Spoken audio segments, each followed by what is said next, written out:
Live from the headquarters of Ramsey Solutions, this is The Ramsey Show. It's where we help you win in your life, specifically with your money, in your work, and in your relationships. The phone number to jump in is 888-825-5225. That's 888-825-5225. I'm Ken Coleman, joined by George Camel. We're Ramsey personalities, and we are your guides this hour. George will help you out on the money questions. I'll weigh in. I'll take any work-related questions. You're feeling stuck, but you're in the baby steps. Can I move? Do I start a side hustle? What do I do to bring in more income? Think of me as just the bigger shovel guy. Shall we say that, George? What does that make me? Well, chop liver. No, you're the financial guru. You're the guy. I don't know that I don't want to be anyone's guru, but I see where you're going with this. All right. The point is, people are going, okay, they're new to the show. Okay, where's Dave? Money and work. Money and work. And that's what we're going to do today. We're going to help you out there. So let's get started. Heather is waiting for us in Oklahoma City. Oklahoma. Heather, how can we help? Hi. Okay, so my question is, my husband and I are currently on baby step 2, and so a little over $700 a month is going toward our debt payment. So once we get done with baby step 2, and then also have our fully funded emergency fund, then the next step is doing 15% towards retirement. But 15% towards retirement is like over $800 a month. So part of how I got my husband on board with this was telling him, like, oh, look, this is an extra $700 we're going to have per month once all of this is paid off. But actually now that's just going to be going towards retirement. So if we can barely afford our debt payment, how are we going to be able to afford to put even more than that towards retirement? Well, I would take a good hard look at this budget and go, where are these money leaks happening? Because sometimes it's an income problem, and that's where our friend Ken Coleman comes in handy to go, let's increase the income. Because truthfully, 15%, even without debt, for some people it's too tight. Now, if you've got $1 for every name and you're still accomplishing all your financial goals, it's okay. It's good to have a zero-based budget where every dollar has an assignment and there's not, $1,000 extra dollars of fun money sitting around. But if you're telling me that just paying your normal bills and investing 15% creates zero extra margin for, let's say, saving for college or paying off the house early, that tells me we might have an income problem. Mm-hmm. Which one is it for you? Or do you think you have some expenses that are also hanging out, or is it both? I don't think it's much expenses. I mean, I don't use your guys' budgeting program, but I do use the YNAB. You need a budget program. And so I'm very aware of our expenses and all of that, and everything gets a job and is accounted for. It could be an income problem, but I'm not really sure how we can make more money. Like, my husband works 50 to 60 hours a week. What's he make doing that? About $60,000 a year. What is he doing? He works for a dairy processing plant. Doing what? Just like running the line and loading the trucks and things like that. Okay, so what would you call that? Is that like a manufacturing milk? Yeah. Okay. And how long has he been doing that? Almost 12 years. Okay, and then tell us about what's your salary and what are you doing? I'm working part-time from home doing data entry, and one of the reasons why, and so the reason I need something flexible like that is because we have 5 children, young children, and 2 of them are special needs, and so I need to be able to take them to their appointments and things like that. Okay, so, and your husband's working, did you say 50 to 60 hours a week? Yes. Wow. And so he makes I think $22 an hour, and then anything above 40 hours is overtime. And then he's even Ubering some nights after he gets off work. There's days that I don't even see him. Oh, okay. Is there room for growth in this field where he can be making $25, $30, $35 an hour in your area? Working in maybe management? The management is salary, and he has said he doesn't want to do salary because then they can just have you there all the time. More than 60 hours? He's already there all the time.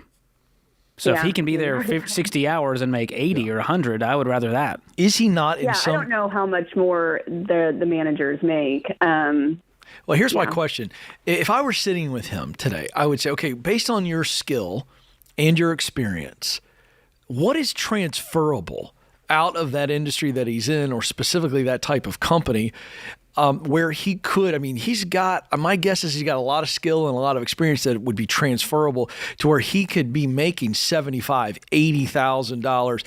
What does the path look like to that? Now, that may take some time, but it may not. And I think many times it's very intimidating for somebody in his shoes. He's been doing this for 10 years and he wonders, am I limited? Is it scary to look out? But it doesn't require him to take a risk to look, to talk. I would at least start looking and start talking to see what's out there, because it is possible, I believe, on the surface, Heather, for your husband to be getting a nice boost right now, and that would be a game changer.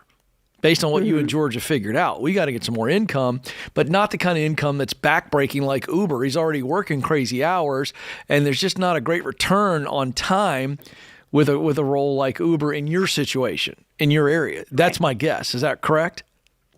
Yeah, I mean, he maybe $10 to $20 an hour, maybe like 20 is at best. Yeah, that's not worth it. $10 an hour Ubering. What are you bringing in with your part-time work? $25 an hour, 15 hours a week. So you're making more money than he is. That's right. On an hourly basis. Mm-hmm. Yeah, I think that's our room for growth. I think he treats this like a full-time job. I really do. I think I would do less Uber over the next 2 or 3, 4 weeks. And I would spend that time connecting with people, coffees, talking to people, going, hey, I'm looking to kind of to level up. And I just think he needs to be making well more than $60,000. And I think he can. I think there's a path to that. What's your mortgage payment? $1,200. Okay. So it's fairly reasonable considering the income, but I still think, with 5 kids, you're just going to have more expenses and there's going to be less to put away for college. And so that's why the only way here, if you've already cut down all the expenses you can, it doesn't sound like you guys are living super luxurious, frivolous lifestyles here. And so the only other option is we got to make more if we can't spend any less. Yeah. But you guys should be able to do that. With you making $25 an hour, 15 hours a week, plus his 60, there's got to be some room here. So I'm going to take a second look at the budget, do a little budget audit, and see, can we do any better? Can we reshop our insurance through Xander? Because we might save $200 a month, just like that. Mm-hmm. So you can do all kinds of things. Are you getting a tax refund every year? Maybe we should, increase our tax withholding or decrease it depending on the situation in order to have more cash flow every month. Yep. But I will tell you, Heather, I mean, I wish I could take your husband on full time. I believe we could get him into a $80,000 with a path to 6 figures. That's what we've got to be thinking about. And here's what we're going to do. I'm going to give you the Get Clear Career Assessment. Hang on the line. This is a wonderful tool. It's my gift, taking about 15 to 20 minutes max. It's going to spit out a purpose statement, which is essentially a job description, showing him what he does best, what he loves to do most, and what results motivate him. And I think it's going to show him some things he's not seen before. I'll also give you the book, From Paycheck to Purpose, which is like the guide up the top of the mountain that the assessment points out. Both of those products coming your way, early Christmas present. I want to see him dream and then put some steps towards doing what it takes to get a sizable pay raise, which changes your life. You guys are good people. You're going to win. Hang in there. Don't move. More Ramsey Show and your calls coming up.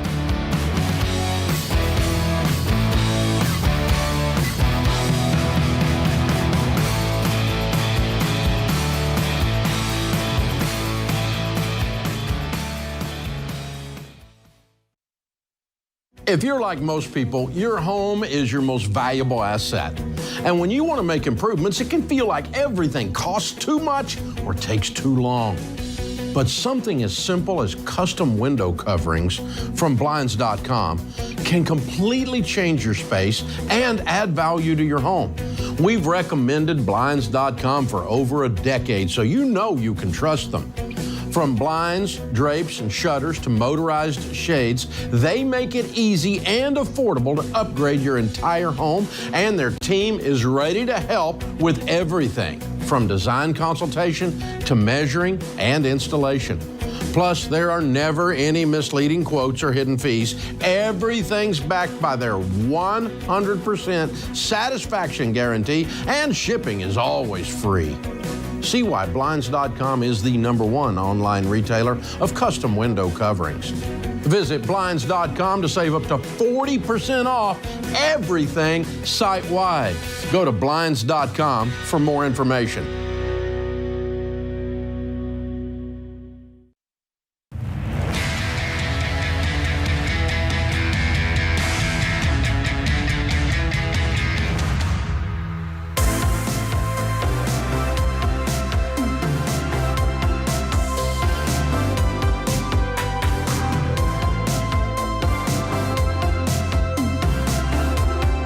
Welcome back to the Ramsey Show. I'm Ken Coleman. George Camel joins me. We're your guides this hour. We're here to help you win. We're going to give you some hope-filled, practical advice to help you win with your money, your work, and your relationships. George is our money guru, and I'm going to help you out in the area of work so that you're making more money. George is going to help you keep more money. So we're happy to take any of those calls. We got a new year coming up, George, so people are thinking about, do I stay? Do I go? As it relates to making a career move. So, hey, we'll talk to you about any of that stuff. We're going to start it off with Nathan in Sacramento, California. Nathan, how can we help? Hi. Well, my wife and I, we have had some money discussions recently because I was living check to check. We were living check to check, and I recently lost my job. Oh, no. And, what happened? Well, it's a company that was going through some changes, and within the technology industry where I've had a lot of experience, there have been a lot of changes lately. So yeah, I was one of those changes. Well, listen, you're not alone. Spotify just announced massive layoffs today, interestingly enough. So that happens in tech companies. They staff up, then they staff down. And I just want to acknowledge something, Nathan, that we know from psychology research that when someone loses a job, either laid off or fired, that it has the same emotional effect of losing a loved one. So, that's a tough thing, and I want to acknowledge that. And I've been fired and I've been laid off. So welcome to the club. Head up. You're going to be okay. What kind of work was it specifically in technology? I was the head of a recruiting department. Really? Okay, so more on the HR side of things? Yep. Yeah, we would hire engineers and everyone else that you would need for software companies. Okay. Cool. So you know this. You know what's going on. You have a good idea of the landscape. Is that true? Absolutely. Yep. Okay. I've been doing it for about 15 years. And what's great is your skills are very transferable to any company that does HR and recruiting, which is every company. Oh. So I believe you're going to bounce back quickly, but let's talk about where you're at right now. How are you guys keeping the lights on? Is there other income? Is there severance? Yep. So I did receive a severance, and that's also why I'm calling. We do have quite a lot of debt, and we are trying to figure out what we should prioritize here over the next couple months. When it comes to the industry, a lot of my colleagues have had changes over the last several months, and my concern is how quickly I can actually get back up on my feet. And so my wife and I are having a discussion as to whether we would want to save the money or to use that to pay off debt, and we're trying to figure out if we should wait or pay things off now, and then in what order we should do that. Well, I'm a big fan of debt payoff, but this is one of those times where we would call this storm mode, where you want to just pause and stack up as much cash as possible to weather the storm before we go make any financial moves, and that includes paying off debt. Okay. So the goal right now is let's maintain. Let's keep the lights on, food, utilities, shelter, transportation. That's your A1. If nothing else gets paid, those get paid. And then minimum payments on all of your debt until we can figure this out, figure out what the next step is. Is your wife working outside the home? No, she's not. I've made a commitment to provide for the family, and she's taking care of our son. Okay. How old is the son? He is going to be 12 in a couple weeks here. 12? Yes. Hey, listen, I'm going to jump in real fast. Just as George said, there are times where we kind of deal with the snowball. I think there's times where we have to maybe be flexible with some principles and commitments. And I love the fact that you said, I've made a commitment that my wife work from home. But you got a 12-year-old, not a 12-week-old, not a 12-month-old. And maybe for a season, she's working at least part-time. Maybe she's working full-time. I think this is a real discussion. And I think I would not be authentic to what I believe if I didn't jump in and tell you that. I'm just going to leave that there, not trying to convince you, but I think for a season, maybe we need to consider her going back to work. Thank you. I appreciate that advice. So what's your plan currently? Let's say you don't land an HR job for the next 3 months. Are you going to just burn through the severance? That's not the plan for me right now. I am working every day looking for a new opportunity, and I'm also basically starting my own business. So putting up a shingle and reaching out to contacts for either work and or offering my services. So definitely like HR consulting or what? HR consulting, recruiting consulting. I've also had to run some HR layoffs recently as well. And so I've been on both sides of the table. And unfortunately, there are a lot of reorganizations going, so I can help with that as well. So on top of, hitting up your LinkedIn crew, unfortunately, that doesn't pay the bills. So we need to do something that is actually creating an income right now, even if that's working retail. And that might mean swallowing our pride and going, I'm going to do whatever it takes to make that $20-25 an hour to keep the lights on this month. Okay. So what's the severance? How much do you guys have in the bank right now? Yep. So the severance is 2 months worth of pay, and it's going to be gone in 2 months. So, and you have no savings? The exact amount. The savings is very minimal. I have my 401k, but I don't want to really cash that out right now. Okay. So give us a number. How much money are you going to have in the bank? Yep. We have $30,000 right now. And that will only get you by for 2 months? $15,000 for monthly expenses. How? We have a lot of debt, and I was making a lot of money. So you guys have a car you can sell? We do, actually. It's on our list. I think that needs to get sold today. How much money were you making? I was making $190,000 a year. And what's the total debt load? We have a mortgage that is at $480,000 with the second at $80,000. And then we have about $60,000 in credit cards and about $60,000 in loans. In the car loan, $60,000? The car loan is separate. That is at $30K.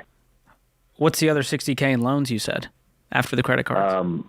Those were debt consolidation loans, so credit card consolidation loans, and then we were dumb and ran up the cards again. Man, you guys make way too much money to be this broke. This is a sad wake-up call. I wish it didn't have to land this way with the layoff, but I hope this is your I've had it moment where you guys start looking at these numbers and you're scared. And that's a good thing because it means you're never going to be in this position again. And that means doing hard things like selling the car because we were living La Vida Loca, living this fake lifestyle that we couldn't keep up with. And life happened. And we had a stay-at-home spouse. And that adds, the consequence of that is it adds risk. If you lose one income, you lose all the income. So I think we have to make some more sacrificial changes, and we're going to start with selling the cars and getting beaters to get by. And I'm now going to say I think the wife needs to work full-time. The 12-year-old can let himself in after school. Is the 12-year-old in school right now, full-time?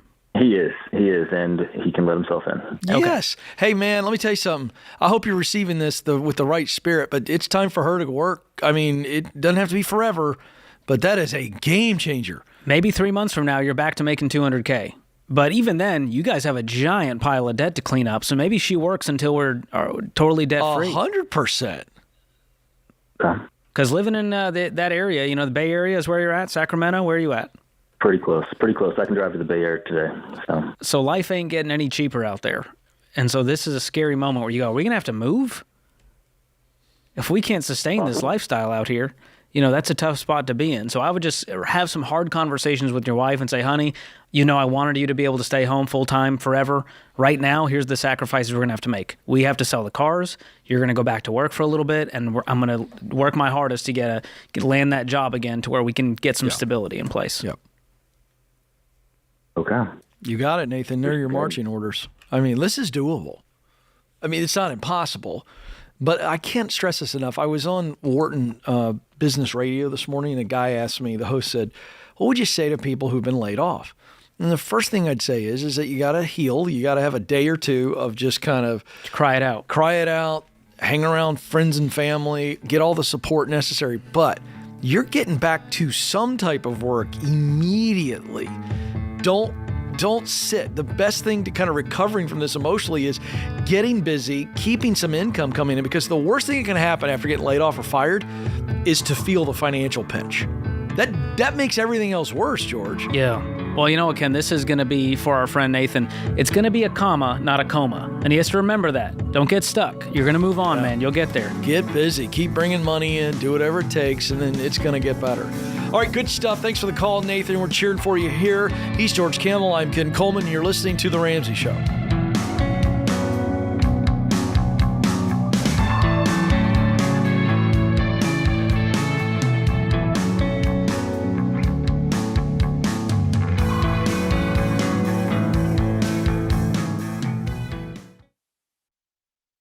Hey, if you're in over your head with student loans and tired of getting calls from collection agencies, if private student loan debt is taking away your financial peace and you don't see any way out, you need Y Refi. They're not a debt settlement company, and they're not connected to a bank. Y Refi refinances defaulted private student loans that other places won't touch and gives you a custom loan built for you based on your ability to pay. So when you refinance your private student loan debt with Y Refi, you'll have a payment you can afford with a low fixed interest rate you couldn't get anywhere else to help you stick to your budget and work the debt snowball. And you can save thousands of dollars. To learn more about this custom refinancing option and a lump sum payoff option you could qualify for after 24 months, call 844-2-RAMSEY or go to yrefi.com/Ramsey.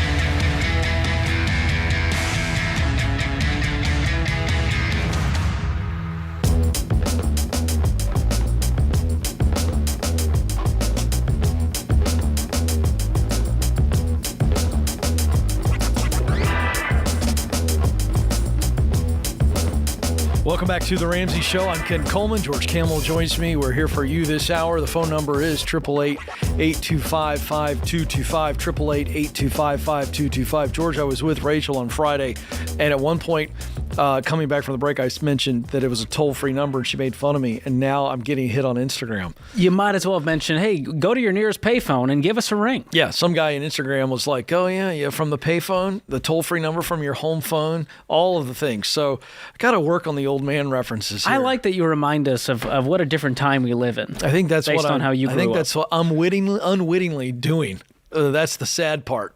But we're still helping people, no matter if it's toll-free or not. To your credit, there is no toll.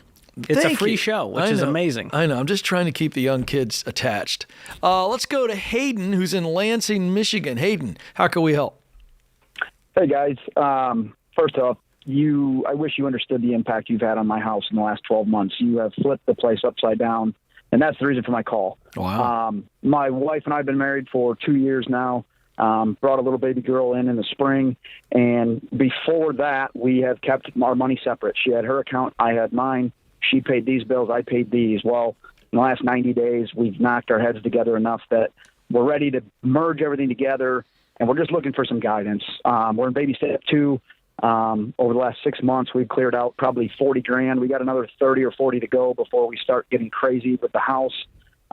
We were your typical middle-class Americans. We had 0% this and 0% that and credit card here, and that's all stopped. We did some plastic surgery, and we're on a better path because of you guys. I walked away from a 10-year career thanks to you, John, and not entirely because of you. You gave me the courage to do it, but it's been a whirlwind of 12 months, and we want to just keep doing the right thing and merge our finances the right way. Cool. Well, I'm glad you called. Sounds like you're ready for some more life change. You guys have already been at it, but you're saying we're ready to fully combine. What does that mean?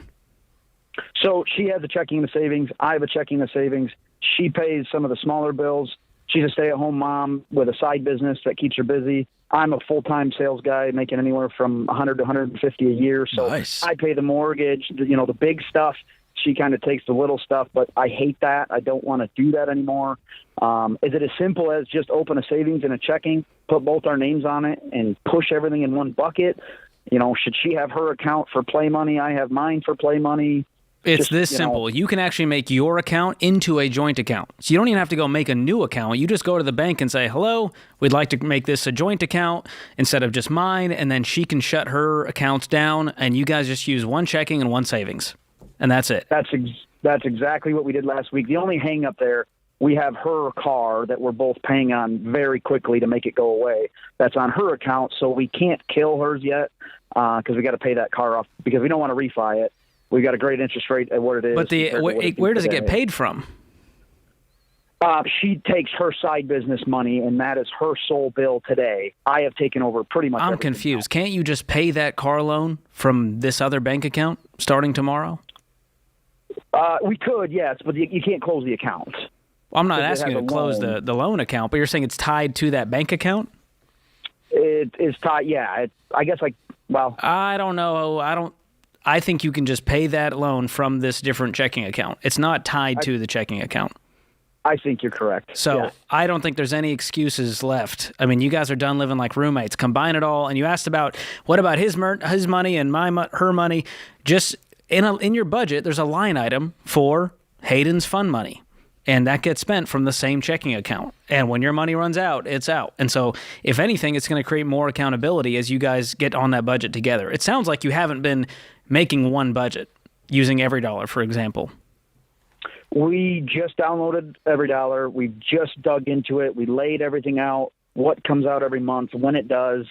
So we're probably halfway through a budget, I would say. Okay, I'm going to hook you up with EveryDollar Premium that will actually connect to your bank account, which is going to make this whole process a whole lot easier. Would you use it if I gifted it to you? Without a doubt. Okay, wonderful. Hang on the line. We're going to gift you 1 year of EveryDollar. You guys are going to get together on a weekly basis right now and just take a look at the budget. And before the month begins, you're going to make a new budget and go, what's coming up this month? And that level of communication and alignment is going to take out all the money fights, and it's going to take away all the stress of button heads on whose money is this. And it's not her car loan. You have a car loan, my friend. And so the sooner you guys get aligned on that, the sooner you're going to make progress even more than you have recently. So I'm proud of you guys. That's a big step, Ken. Yeah. It's a big paradigm shift to make for couples out there who are so used to, well, this is my money, and well, that's her money because she's got her little business. Let her have that money. Yeah. I don't subscribe to that. Well, I think anybody out there that's been married for any amount of time knows that money can cause a lot of stress issues. You've probably seen the data about how it's probably the number one issue of stress in a marriage. And one of the things that when we're separated on money, that being in the same account and then on the same page does is remove all that. There is unity. And that's a huge deal for your marriage, not just for your money. So really important step. Love taking a call like that where they say, we've just made massive amount of changes in 12 months, which is the best way to do something like this. Yeah. You know, when you got to take on massive change, whether it be in your physical life, your relationship life, your money life, your work life, just get after it.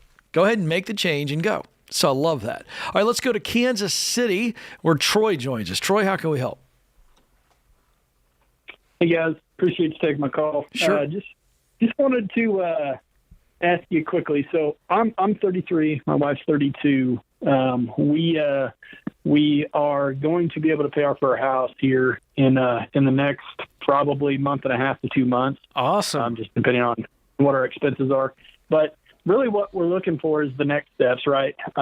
Neither of us are very comfortable or experienced in investing, and we're looking for what would be a good strategy for us being the age we are, kind of what we should be looking into and what we should be putting our money into. Fantastic. You guys are crushing it, man. You're going to be in your early 30s without a house payment, which means baby step 7, which means instead of investing 15%, you can increase that. And you're going, hey, what do we do now as far as investing? Sure. Yep, exactly. Cool. What's your current retirement options through your employers? Yeah, so me currently, I get a 4% match. So I've had that maxed out since I've been working, just a 4%. But, I haven't personally been doing the 15%. My wife is closer to that. She also gets the 4% match, but I can't remember what she also gets, like an 8% match for some sort of stock ownership, I believe. Okay. So let's get some clarity on what all the options are, and then you're going to filter it through this really simple strategy. Match beats Roth beats traditional. So if you both have a match, let's invest at least up to the match. If you guys have Roth options, like a Roth IRA, let's max those out for the year. Beyond that, you can go back to the traditional side. Now, if you max out all of that, including an HSA, if you guys have a health savings account, which you can invest through, then you might want to look into a taxable brokerage account outside of retirement. Okay. Did any of that click, or are you like, what the heck did he just say? Yeah, no, I do believe, well, my wife does have Roth currently through her work as an option, so I know that is an option for her. I don't, so I've been kicking around the idea of getting one, outside of my employment. What kind of account do you have through your employer? I just have the 401k. A traditional 401k. They don't have a Roth option for that? Correct. Okay. Right. Okay, so for you, you might go max out the Roth IRA and then go back to the traditional 401k and max that out. But that would be my goal for you guys is, can we max out all of our retirement options that are tax advantage for the year? That's a really great goal to have. Because if you both do, what's your household income? Yeah, so I make, just depending on the bonus for the year, make around 120 to 150 a year, and my wife is right around the 100,000 a year. Oh my gosh, you guys are amazing. So you're making $250,000, about to have no house payment.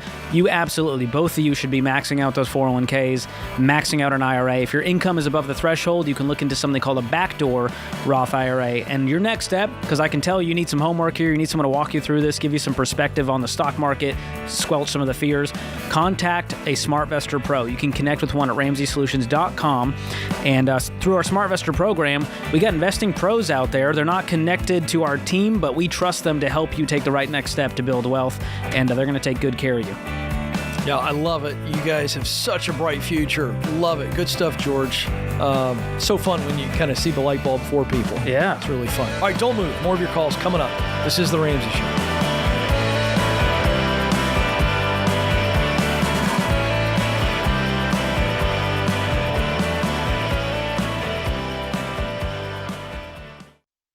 Hey folks, you know that sinking feeling when you make an offer on a house you love and then you hear there's another offer? You need the Churchill Mortgage Home Buyer Edge. Super fast pre-approval and a secured interest rate. Plus a $5,000 seller guarantee gives your offer the best chance of being accepted. The Home Buyer Edge from Churchill gives you an advantage over those other guys. Go to churchillmortgage.com today to learn more.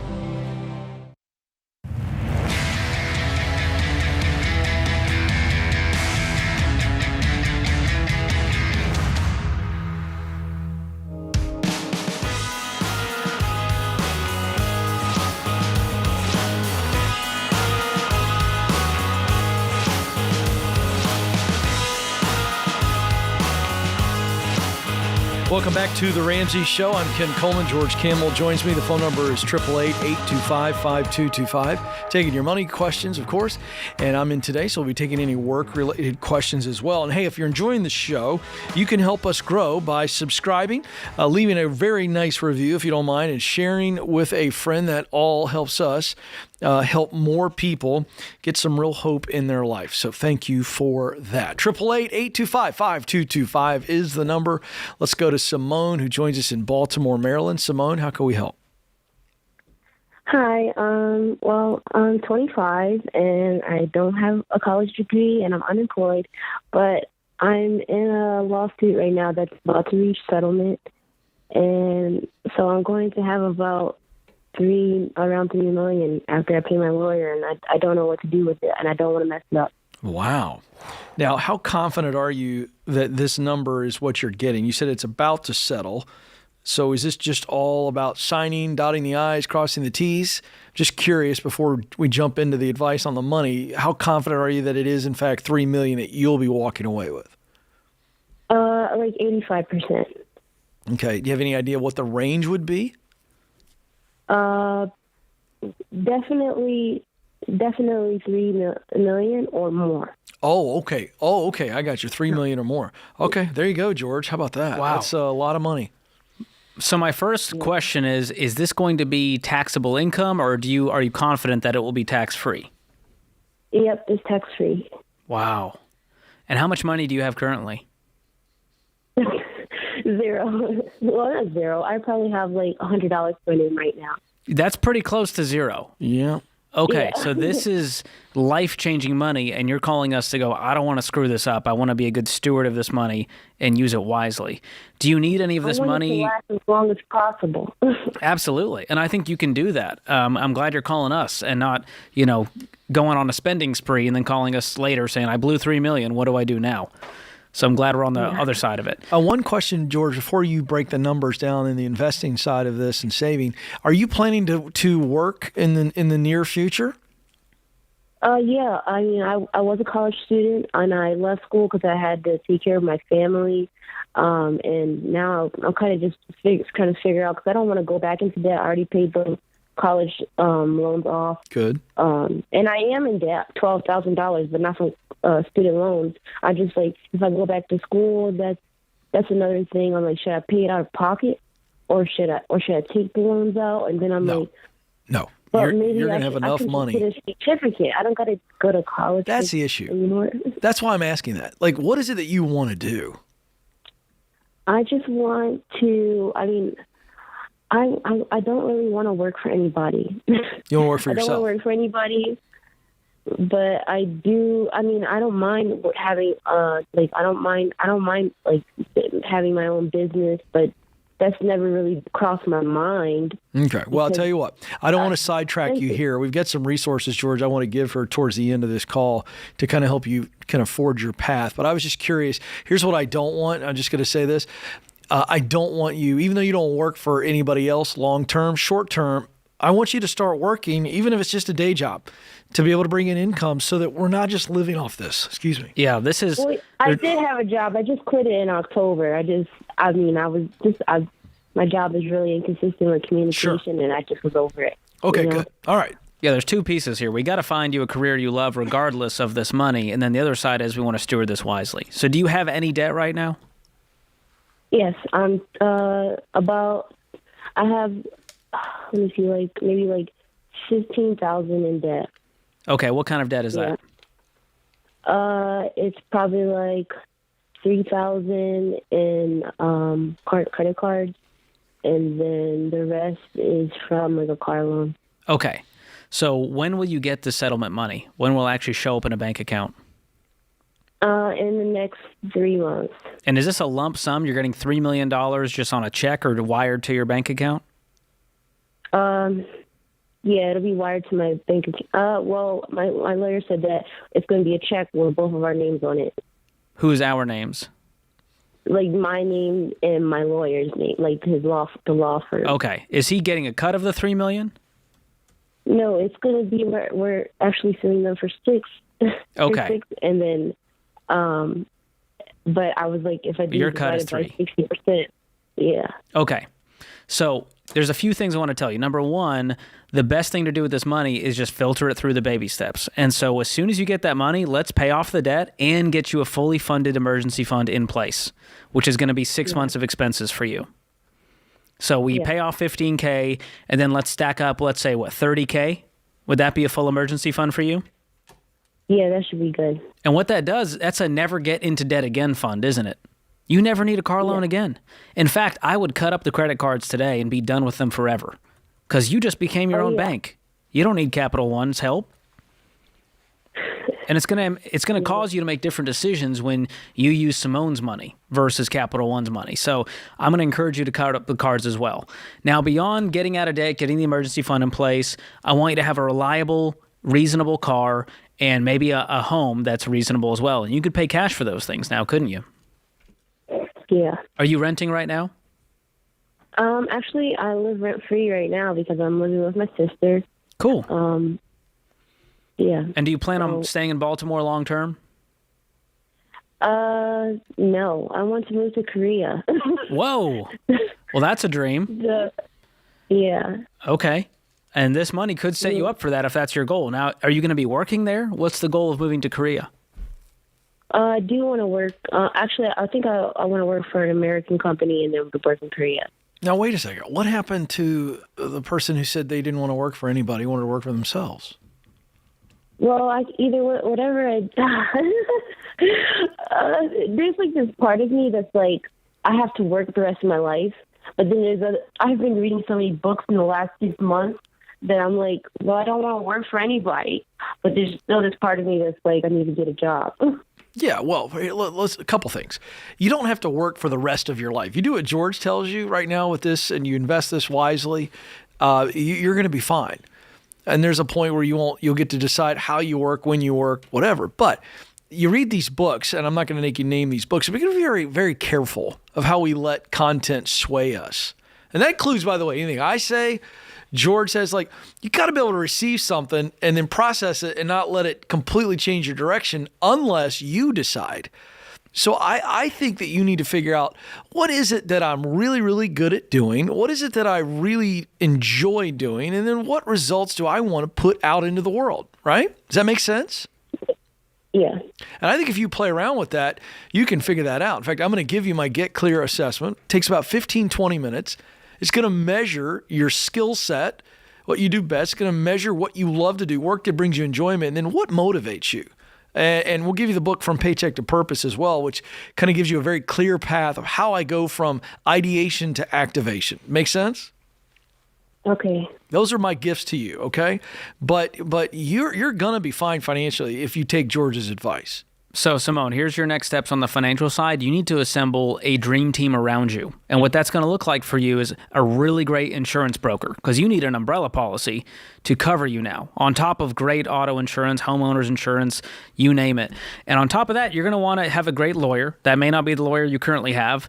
You may want to have a great accountant in your corner to handle all of the tax implications as you move forward, and maybe a real estate agent as well. And good news for you, you can connect with all of those trusted pros at RamseySolutions.com to help you. But let me encourage you, even if you pay off debt, you put $30,000 in the emergency fund, you buy a $450,000 house, that still leaves you with $2.5 million, correct? Yeah. Now, if you invest that $2.5 million, and you can get connected with an investing pro at RamseySolutions.com, they can help you with this. If you just invested that into the stock market and you saw returns of, let's say, 8 to 11%, you could have anywhere from $40 million to $100 million when you turn 60. Does that blow your mind? Yes. And so that's the power of compound growth and letting this money grow for you so that you never have to worry about money again. And I have faith you'll get there. Don't go blow this money. Walk slowly. Use the resources that Ken's going to send you. Yeah, you got this, Simone. We believe in you. Hang on. We got some goodies for you. Appreciate the call. Good hour, George Camel. Thank you, sir. Thanks to James Childs, our fearless leader, and all the gang in the booth that keep us on the air. Thank you, America, for listening. This is The Ramsey Show.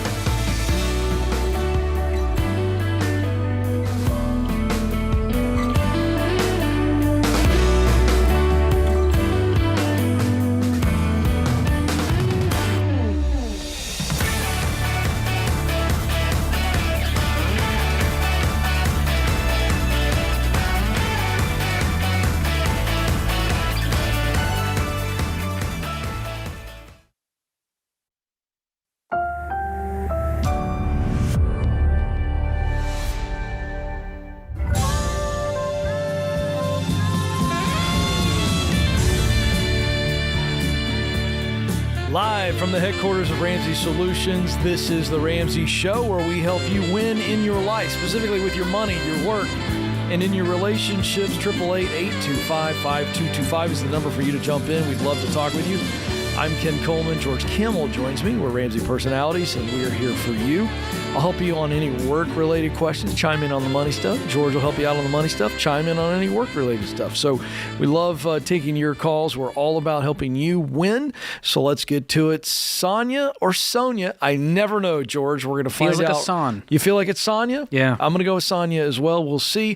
Sonia, is that how we say your name in Dallas, Texas? Hi, George. Hi, Ken. This is Sonia. Yes. Sonia. We got it right. Okay. It's such an honor to speak with both of you. I'm so nervous. My heart is pounding. Oh, my goodness. Well, first of all right, take a deep breath and know that you're already doing a wonderful job. So we're here for you. You can't mess this up because it's all about your story. So what's up? All right. So we have two residences. We have a rental property out in Arkansas, and we have a primary residence out here in Dallas, Fort Worth, that we just bought last year. And my husband and I have been at a tug of war between whether we sell the Arkansas property, it's a paid-for rental property, to pay off our primary residence, or I should rephrase. It's not to pay off, but to expedite the process of paying off our primary residence. He wants to keep the rental. I want to sell it. So, is this rental property changing your life financially? Yes, in a way, because that would mean that it would very quickly pay off our primary residence. No, I mean currently with the rent you're getting from this place and the headache. Is it just like, wow, we're making $50,000 a year from this rental? No, we're not, because if it's okay, I'd like to give you some numbers. Sure. And so we make pretty decent income. We make about $220,000, and our rental property is worth about $350,000, and our primary residence, which we still have a mortgage on, is about $548,000. We have no other debt. We have a pretty decent retirement 401k set up, and we're both under 40. So I think, either way, I know that we'll be okay. It's just that for me, I'm in a hurry just to clear out all my debt so that we can, utilize that money towards putting it towards so many other things. He, on the other hand, wants to keep his investment property because he feels like he's never going to get another opportunity, at that price that we bought about 7 years ago. Okay. What is this rental property bringing in? It's bringing in about $24,000 a year. Okay. And that's on top of your $220,000? Correct. And what's your monthly mortgage payment? Here, it's about $4,000. So you're telling me if you pay off this mortgage, you would have $4,000 back in your life every month? Yes. Which is double what you're making from the rental property. Yes, and not to mention interest, because, that's the killer, because we ended up buying it, I think, at the peak. Well, it's still pretty bad, but I know last year, right before it kind of slowed down, that's when we bought our current home that we live in. So what's your interest rate on the primary? 5.5. Okay, and what's the mortgage? You said the 548. Is that what's left on the mortgage, or is that what it's worth?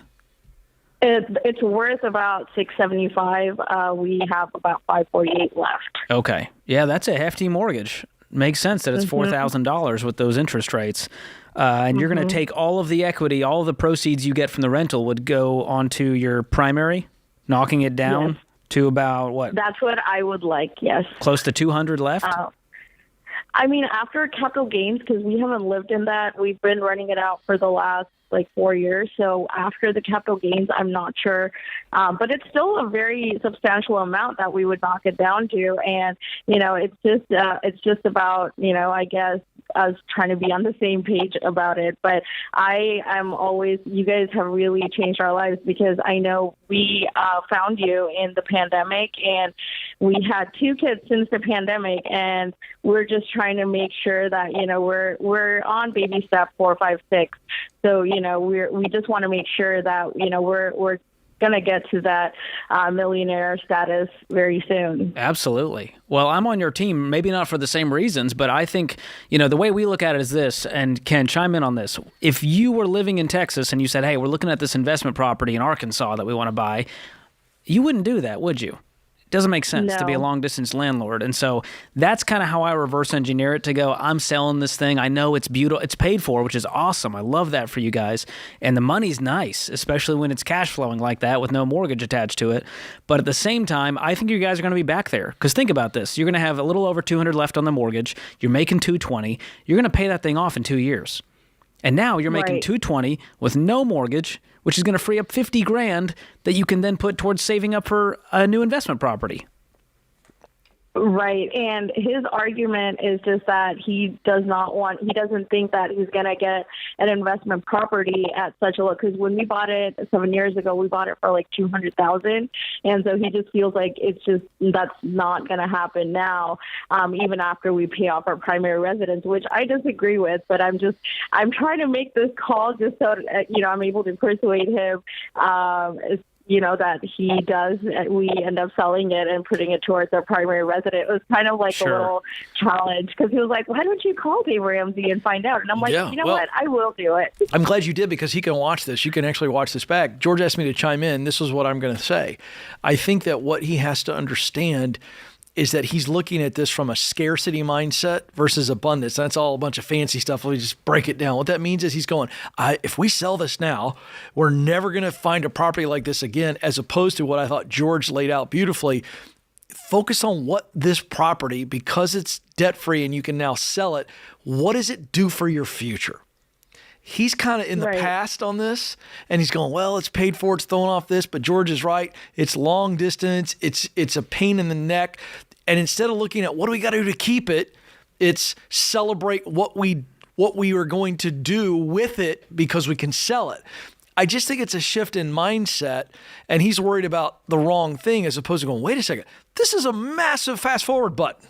That's what I think. Absolutely. And he also needs to remember that he almost doubled the home appreciation here. He bought it at $200 and now it's worth $350. Fantastic. Let's celebrate that. That's a huge win. And it's one of the beauties of real estate. Leverage it. Just that's what you have to think of is like how much further do we get ahead in life by leveraging this investment. That's the right kind of leverage right there. It really is. Instead of debt leverage. So you guys have done a great job, though. I'm proud of Sonia and her husband. I'm excited. They're not even 40 yet, and here they are making these kinds of choices. Yeah. Hopefully Hubs gets on board. For the record, Hubs, George and I are with your wife. It's 3 against 1. It's 3 against 1. I'm not a math prodigy, but I think we're winning. I think it's 1. If it's a vote, we voted. We'll see. We'll see what happens. If only Congress handled things that easily, we'd be in a better place. But Amen. I digress. Amen. He's George Camel. I'm Ken Coleman. This is The Ramsey Show. Don't move. More coming up.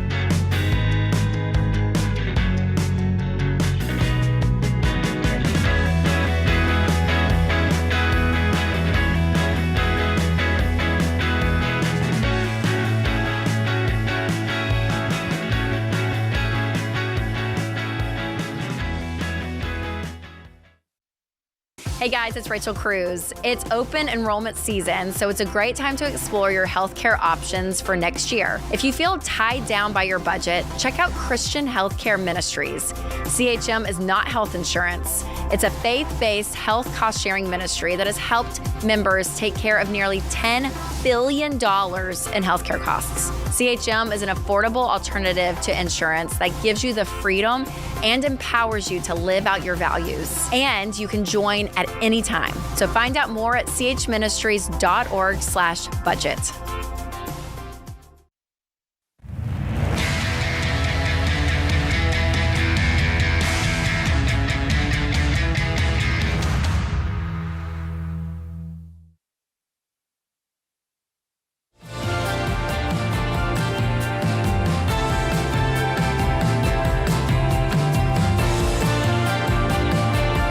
Welcome back to The Ramsey Show. I'm Ken Coleman. George Camel joins me. We are here for you, America. 888-825-5225. Taking your money questions and your work questions. The money work thing, very, very inextricably tied. Thank you. That's the word you were looking for. You knew it too. I love a good usage of inextricable. By the way, use that at your holiday parties, a little bonus.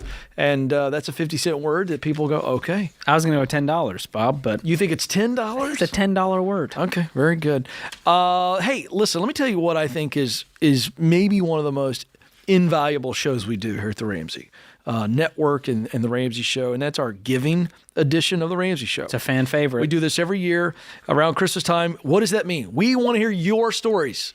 You're always the star of the show as we take your calls, but we want to flip it a little bit and you say you're the star, but you're going to share stories. Doesn't have to be a story about you specifically, could involve you, but it is a giving story. Maybe you've tipped the waitress $100, or you bought Thanksgiving dinner or toys for tots that need it. Who knows? Maybe you've been on the receiving end of an unbelievable gift, and you want to thank that person or persons who gave to you. We want to hear it. Go to RamseySolutions.com/ask. That's RamseySolutions.com/ask and put giving in the subject line. And we do this every year around Christmas time. It's coming up. It'll be here before you know it, George. December 18th. By the way, it's probably time for you to start shopping for your old pal. Ken Coleman? Yeah, your desk mate.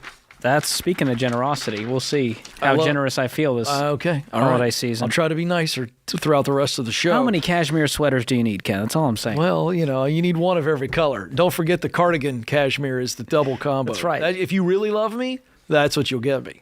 Just so you can make more fun of me. But I digress. December 18th, the Giving Show. As you know, for decades, Dave has challenged us all to live like no one else. So later you can give like no one else. We'd love to hear your story. All right, it's time for our question of the day, brought to you by Neighborly. I feel like we need a jingle on this. I don't think they want it from us. I'll tell you that much. Well, I think they probably would like it if you and I harmonized Neighborly and kind of went up kind of just the octave change? Yeah, let's work on that. Yeah, we're going to work on that. We'll see how that goes. James is shaking his head vociferously right now. Your hub for home services is Neighborly. When you need to make repairs, schedule routine maintenance, or get local help for home improvement projects like George and I need because we can't do anything around the house, go to neighborly.com/Ramsey, your source to find and schedule reliable home service providers in your area. Today's question comes from Maria in Arizona. I'm trying to make a decision. I recently started a new job, but I feel like the nature of the work is not my passion. However, the job pays really well. I'm making around $91,000, but I'm thinking about going into another position where I would be taking a drastic pay cut, more like $42,000.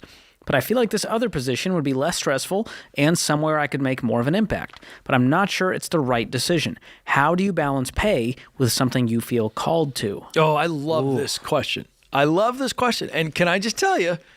Tell me. He's not here today, but Dave kind of doesn't like it when I throw this out there. And let me tell you what I think about this. And I base this on fact. Ramsey Solutions, George, as you know, has done the largest study of net worth millionaires all time, over 10,000. Number 3 in the top 3 group of net worth millionaires were teachers. So what that tells us, all of us, is that you can become a millionaire by living on less than you make. And that is largely driven, George, by contentment. Contentment with your contribution. As Deloney says sometimes, are you willing to live a civic life? A Honda Civic. Are you willing to drive these things? Are you willing to live in a ranch that maybe was built in 1955? That's the idea. And in America's consumer culture, it's more and more bigger, that's increasingly newer, difficult. nicer. That's right. So that's philosophically setting up my answer here. And I believe that if Maria can live off of $42K versus $91, that's a big cut, George. But if she and her family in that situation, they don't go into a super tight paycheck to paycheck style of living, then I'm all for it. So if you can afford it, do it. Now, the caveat there is, what must I do to be able to afford working in a $42,000 job? And if you can do it and you're content in it, I say absolutely do it. And I think that we're seeing this younger generation. I'm having some fascinating conversations with Ty, my oldest. Gen Z is thinking more and more about contentment. They really are, about the kind of life they want to live. Well, they've seen their parents work jobs they hate. They don't like the rat race. They're watching it and they're going, I don't get it. We're seeing more and more of these videos pop up on TikTok, and I actually applaud them. And so in this situation, if you can manage the drastic pay cut, but on the backside of it, you're not hurting yourself financially, putting yourself in a negative situation, and you are content and fulfilled, I say absolutely do it. Yeah, I like that caveat. How controversial is that, George? I think you have a great point. It's not all, you can't just look at, well, I would never take a pay cut. I've been there, and you might take the pay cut temporarily. Now, my goal for Maria is that if it's something she loves doing, that tells me that she's probably going to be really good at it because she's focused and intense about it, which tells me she's probably going to be making more money soon. And so I would be looking at the overall trajectory. It may be a different ceiling. I want to caution against that. She might not be making $100,000 ever doing this. We don't know. I want to use an extreme example here to make a bigger point, if we could. Mother Teresa lives her life in poverty. That's an extreme example. I understand, but the point is made. This is a woman who was given to ministry and service, and she decided to live. She changed her lifestyle to be able to do the things she was called to. I'm not saying we all are called to poverty. But are you willing to make the sacrifices needed to do that mission? That's the issue. What's driving you? Stuff or significance? I do think it's that simple, and I think you can change your lifestyle to fit that. I really do. I believe that. So just want to point that out. Yeah, if we were on the phone with Maria, we'd have a better picture of what her financial life looks like if this is a good idea right now. Yeah. But that's a great answer, Ken. All right, let's get to Joe in Washington, D.C. Joe, how can we help? Hi. I was just calling because I have some student loan debt, and I was just wondering the best ways I should go about handling that. Okay, how much student loan debt do you have? I have just under $40,000, $38,000. Okay, and are you working in a job right now? If so, what do you make? I am. Right now I make $4,000 a month after taxes. Okay. Any other debt besides the student loan debt? Nope, just student loans, no credit card or anything else. Great. All right, how George, many student loans do you have? If you broke them all out, how many are there? I believe 4. Okay, awesome. So if you look at the smallest debt, you want to attack that one first while making minimum payments on the rest. That's called the debt snowball method. It's just smallest to largest balance, focus intensity on the smallest one. And I had a very similar situation to yours. I had $36,000 in student loan debt, and I paid it off in 18 months, and I wasn't even making what you were making. How'd you do it, George? It was side hustles, lean cuisines, living on less than I make, saying no to friends, keeping my lifestyle in check, all of those things over 18 months, you start to go, all right, this becomes a math problem, doesn't it? If you make $4,000 a month, you have $38,000 in student loan debt. I want you to pay it off in 18 months. You need to be putting over $2,000 a month toward your student loans. Can you do that currently with your budget? I believe I can, but I also have $42,000 in savings. Oh my gosh! My one predicament was if I should just. Why'd you bury the lead, my man? Clean. Okay, this becomes a lot easier. Tell him, George. We got about 50 seconds. How Pay does it he do off today. That leaves you with $4,000, right? Yes. Now we're going to build a fully funded emergency fund from there with this newfound money because you just freed up all those payments. I'm telling you, it's worth it. You wouldn't be calling on the show if you were debt free. And it tells me you don't want this debt in your life. You have the money to pay it off. I know it hurts because you've worked so hard to build that $42,000, but it had Sally Mae's name on it. And it still does until you're free from her. Break the chain, my man. Pay it off. You will not regret it, and you're going to be back to having that $40K in savings real soon. Sally and Fannie Mae, the Sisters of Misery. Get them out of there. Yeah. Nice Sisters ladies. of Misery. It sounds like a rock and roll. Yeah. Nice ladies, though. Really? If you get to know them. I'm kidding. Sarcasm, folks. I'll tell you a fun story coming back right after the break. This is The Ramsey Show.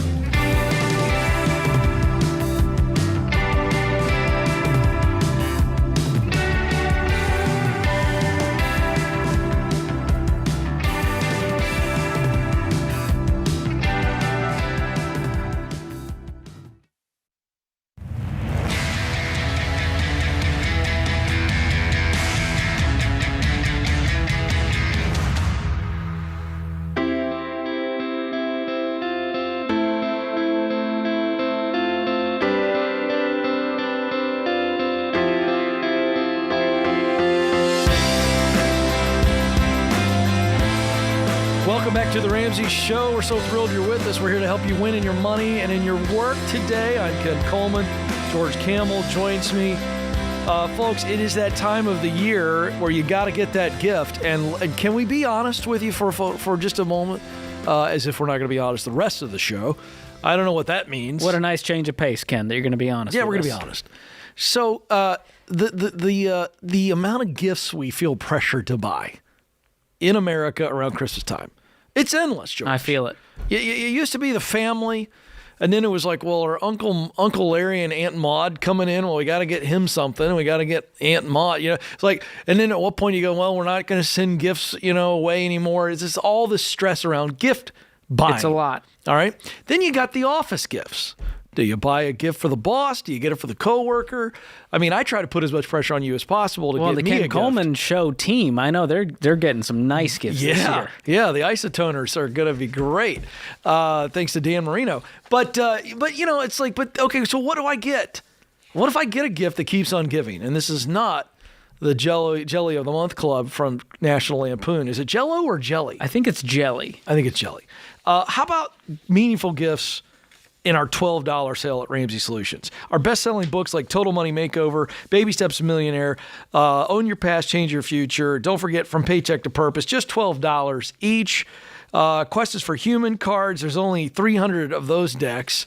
So something for everyone. Something for everybody. I think they have it for dogs at this point. I saw one the other day. It was Question for Humans octogenarian version. So wow. If you're hanging out at the old folks' home. For those that have some years experience. Yeah, because, that's like a decade-sensitive type deck there. That's true. So that's out there. All kinds of great stuff at RamseySolutions.com/store. RamseySolutions.com/store. Check it out. You can't beat that sale. So there you go. Fun stuff. All right, to the phones we go. Detroit, Michigan is where Andrew joins us. Andrew, how can we help? Hi, guys. Thank you for taking my call. You bet. What's up? A few years ago, I started working my 9 to 5 to do rideshare. And recently they said that we can't do the rideshare, the luxury rideshare anymore. So I've been going through my savings. But most importantly, my daughter helped me purchase the car for Lyft. And I've been hearing on your show that we should just sell these bad loans or cars with bad loans. But we're pretty underwater on the car, and I was wondering, how do I go about selling a car that you're underwater on? And how can I improve my situation until I find another job, basically? What were you doing before rideshare? I was working as a technical writer. Okay. Were you making more money doing rideshare? Is that why you quit it? Exactly. I started making about $300 more a week, and I had more time for myself. So I said, it sounds like a better gig. So I started working less hours doing rideshare and earning a little more money. Okay. Now, what happens when you get rid of this car? Because you just lost your full-time job, essentially. Exactly. Well, basically, I haven't paid for a car, so I have a car that I can drive. Oh, you got two cars. One is for rideshare, one is your personal, essentially? Yes. Well, now it is. I had like an old beater sitting in the backyard that I never drove, but now if I can get rid of the car, I don't mind driving. Yeah. So you're upside down? My wife has a very, very much so. All right, give us the numbers. I still owe about 50, a little more than 52, and it's only worth about 25. What car is this? This is a Tesla Model X, and I used it for luxury driving. And they said, Lyft has said, we're not going to do luxury driving anymore in my area, so I can't. It can't support it. When it was going strong, I had no issues at all. I got a nice budget, but now I'm going through all of me and my wife's savings, and I'm trying to see what year is it. Why do you think it's only worth $25K? Is it just super high mileage because of how much driving you do? The mileage and the condition, and they don't have a good resale value to begin with. So I looked up. Well, what year is it? This is a 2016. Okay. So it's older, but you bought it brand new back in 2016? I did not. I bought it used a few years ago. And you still had a $52,000 loan on it?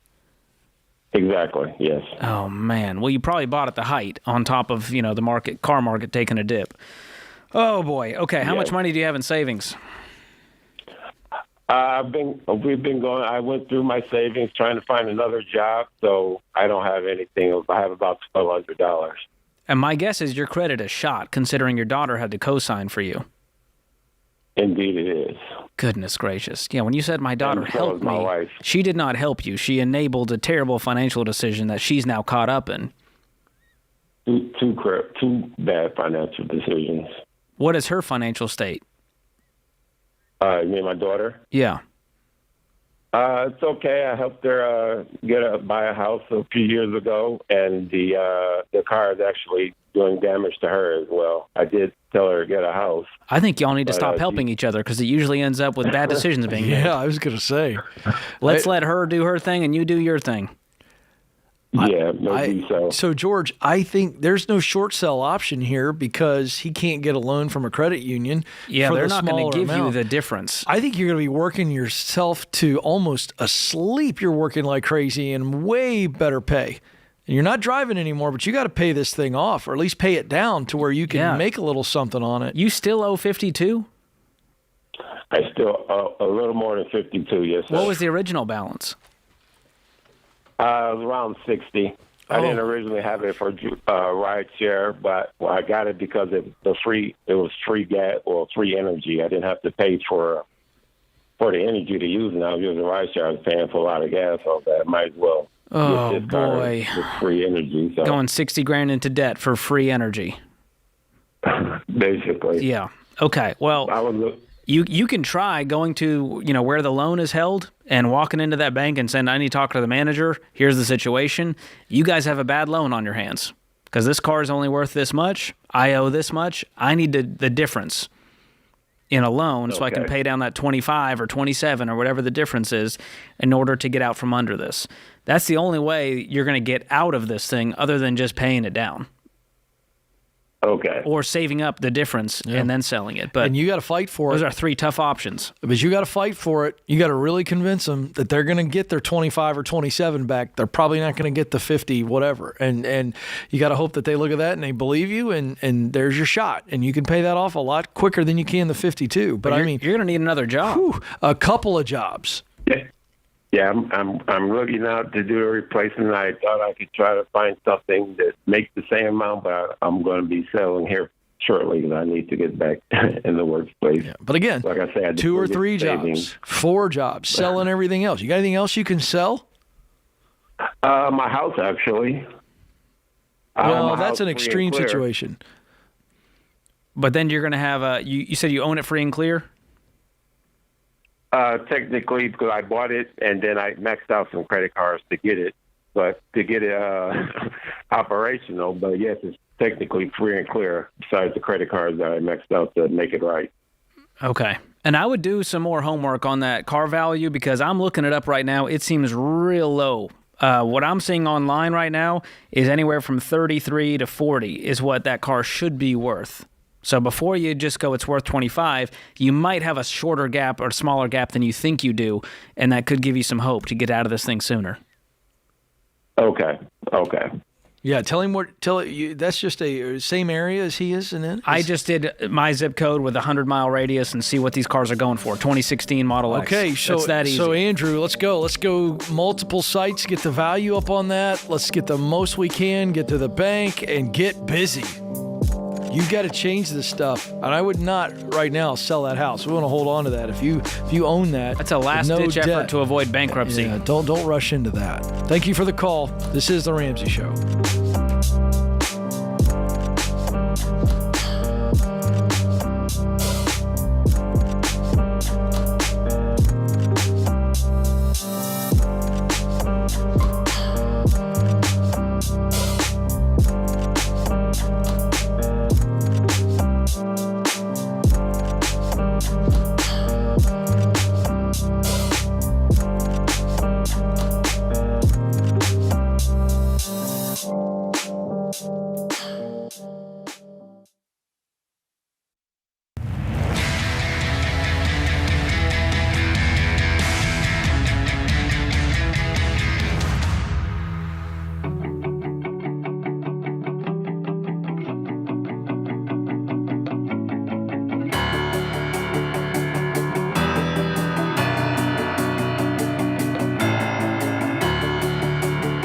Welcome back to the Ramsey Show. So excited to have you with us as we talk with you about you, specifically your life. We want to help you win financially, and a big part of that is winning professionally.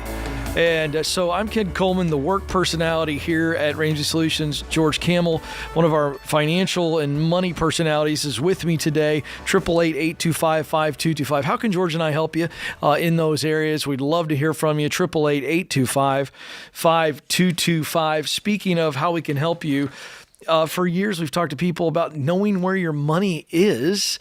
Where is it going? Why is it going there? Is a part of the process of the baby steps that we teach to help you win with money. And Every Dollar is our world-class budgeting app that helps you manage money the Ramsey way. You can start Every Dollar for free and immediately to see where you stand with your money.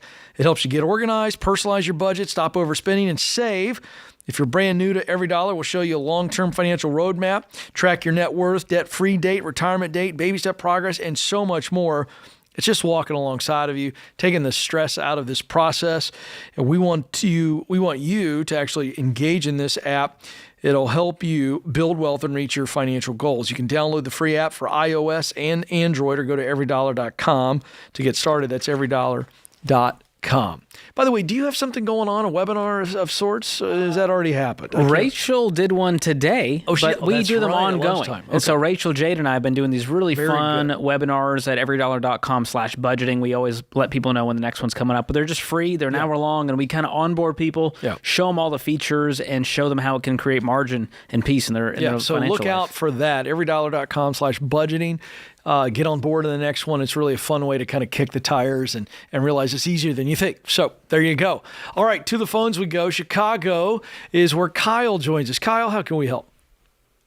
Hi, thank you for taking my call. How are you doing today? We're doing great. What's going on with you? So just a little bit of backstory. I'm on baby step number 3, so trying to save 36 months of emergency fund. But I own a townhouse in the Chicagoland area. But my cousin goes to University of Tennessee, Knoxville, and my uncle and I were thinking about going in on a townhouse for her and a couple of roommates together. So I was just wanting your opinion if I should go in with my uncle on that financial investment or if I should hold off until I basically pay off my townhome mortgage until I basically try to invest in real estate further. Well, I think you know the answer. You called our show, and you know when investing in real estate would fall into the baby steps, and that's after you have your primary home paid off and you do it with cash. And so, no, I would not step into this. And there's other reasons, too. This just sounds messy. You're going into this deal with a family member and equity and deeds and it's long distance. There's a lot that I don't like about this plan, truthfully. In your financial position as well, being in baby step 3, you don't have an emergency fund in place. You don't have your townhome paid off, it sounds like, correct? Correct. I do not have it paid off currently. There's about, I've paid off about $58,000, but there's still about $182 left to go. Okay. And this would obviously slow down your financial progress there. Correct, yeah. And you don't have any money to put into this investment. Do you have separate savings? Yes, I do. So I have about $13,000 in a CD right now that would mature before we would go in on the investment. So it'd be around $14,000. And then I have $10,000 in my savings, which is kind of the building blocks for my emergency fund. And then I have about $5,000 in my checking. And then about $33,000 between a 401k, HSA, and stock market. Okay. Well, if you have anything that's non-retirement, I think you could liquidate that to help speed up the emergency fund. And I would use that CD money to fully fund your emergency fund. And I wouldn't have done the CD to begin with because of how illiquid it is, but that's for another time. But I would focus on the baby steps. Right now, you're doing a lot at once. I assume you're investing as well? Just through my 401k, but in the stock market, I'm kind of holding off on that for now until I get in a better financial position. Yeah. So, you're doing Kyle's plan, which is fine. I'm not saying you won't succeed in that, but I'm telling you, when you follow a proven plan and you just pause investing, let's get the emergency fund set up in baby step 3. Let's begin investing the right way, 15% into retirement. Let's pay off the house, and let's save that investment property for a later date. And I would do it on your terms, and I would not do it long distance, and I probably wouldn't involve family because that just is, it's going to get messy. And we just see that too much on this show. Okay, yeah, no, that's understandable. But thank you for your opinion and Absolutely. Yeah, thanks for the call. Not the answer he wanted to hear, I could tell. But, Ken, the amount of time someone called into the show and said, I went in on this investment property with my uncle long distance, and it has worked out amazingly well. That's right. It's usually, I went in on this deal with my uncle, and you're the last call we make until we go to the people's court. You know what I mean?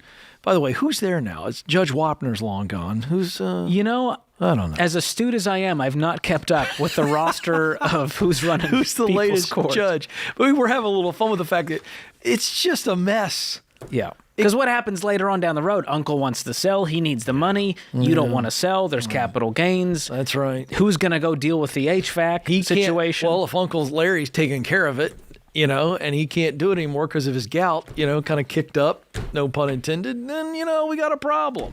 Just stay out of the family real estate. Everything looks good on paper until life happens. Isn't that true? And that's what we deal with on the show, is on the other side when life happened and it didn't work out. All right, life happens. Caller after caller. Pat is now joining us in Birmingham. Pat, how can we help? Hey, how's it going? My question is, I have asbestos in my popcorn ceiling. Oh. And I'm wondering if it constitutes an emergency fund draw. I'm trying to save up for my 3 to 6 month emergency fund. I have about $6,000 right now, and the job would cost around $8,000 to $10,000. Oof. They've offered to do like payments for 3 equal payments. But I'm just not sure if I should pull the trigger on it right now. Could you cash flow it with the 3 equal payments? I think so. And is it this isn't no interest, correct? Right. George, what do you think about that? I mean, that would be you've got to fix this ASAP. You can't live there, right? Yeah, I mean, from what I've heard, as long as you don't like touch and you don't mess with it, then it's fine. A lot of people have said just remediate the one spot, but for resale purposes and just for peace of mind, I would rather get the whole house done. And that would cost you $8, you said? Yeah. Have you got a few bids? Eight without the drywall finishing, the ceiling finishing, and then probably about 10 with the ceiling refinished. How quickly could you save up $2,000 if you sold stuff, got a side job, whatever it took? Could you do that in a week or two, 3 weeks, a month? Probably about a month or two. Okay. I'm wondering if we start on this thing and you attempt to cash flow it, whatever's left, you make a payment the following month and finish it off with them. You make that agreement with them on paper. Yeah. But this is not ideal, but just from a cash flow perspective, George, if you could put up with it, if you're okay living for 3, 4, 5, 6 months with just the if it's not the ceiling safety issue. Well, once the drywall's in, if you're comfortable looking at that dry mud, finish it later. Finish it a little bit later. I'm just saying that's an option. Yeah. When we talk about cash, is this your entire family? Is it you? Yeah, it's my family. It's my wife and 2 children. Oh, the wife is probably not going to go for that. I got a strong feeling. Right? I mean, like it would be better if we had the ceiling finished. Yeah. Well, again, George is okay with the cash flow, and that's what I was thinking. As long as it's not debt and we're not any interest payments on that, and they're going to work with you, I think that's fantastic. And I'd still get a few bids. I would too. And even say, hey, if I do all $6,000 up front cash, would you guys be willing to work with me on this? And they may be willing to do that to have some instant cash flow. Maybe. Don't get your hopes up on these trades. Sometimes a cash deal makes even on the trades where they're just in demand. Well, sometimes you get cold hard cash, and they like that when you flash the green, Ken. Just saying. Did you say cold hearted? Cold heart. Hard cash. Oh, hard. Cold-hearted cash. Cold hard. Okay, yeah. I see. To the question, if it's urgent, unexpected, and necessary, it's an emergency. You pull from the emergency fund. Yeah. If you can't say yes to all those, it's probably justification. Yeah. But I like this case. I like this situation. I think he can cash flow pretty serious. I think he can cash flow it, which is a good move. All right, good advice, George, as always. Good hour, too, my friend. And to James Childs, our fearless leader, and the crew in the booth, thank you. Thank you, America, for listening. This is The Ramsey Show.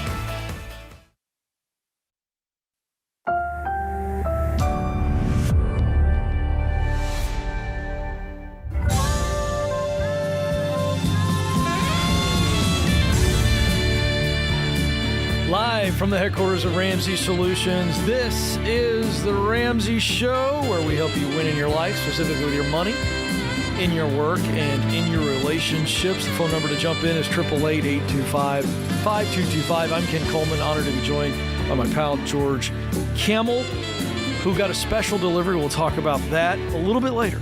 We'll just tease What that. a tease. Yeah, special delivery during the break, but we're excited to be with you. 888-825-5225. Let's go to Knoxville, Tennessee. And I believe this is Allie or Ali. I'm not sure. Is it Allie? It's Allie. All right. Excellent. Good guess today. All right. So what's going on, Allie? How can we help?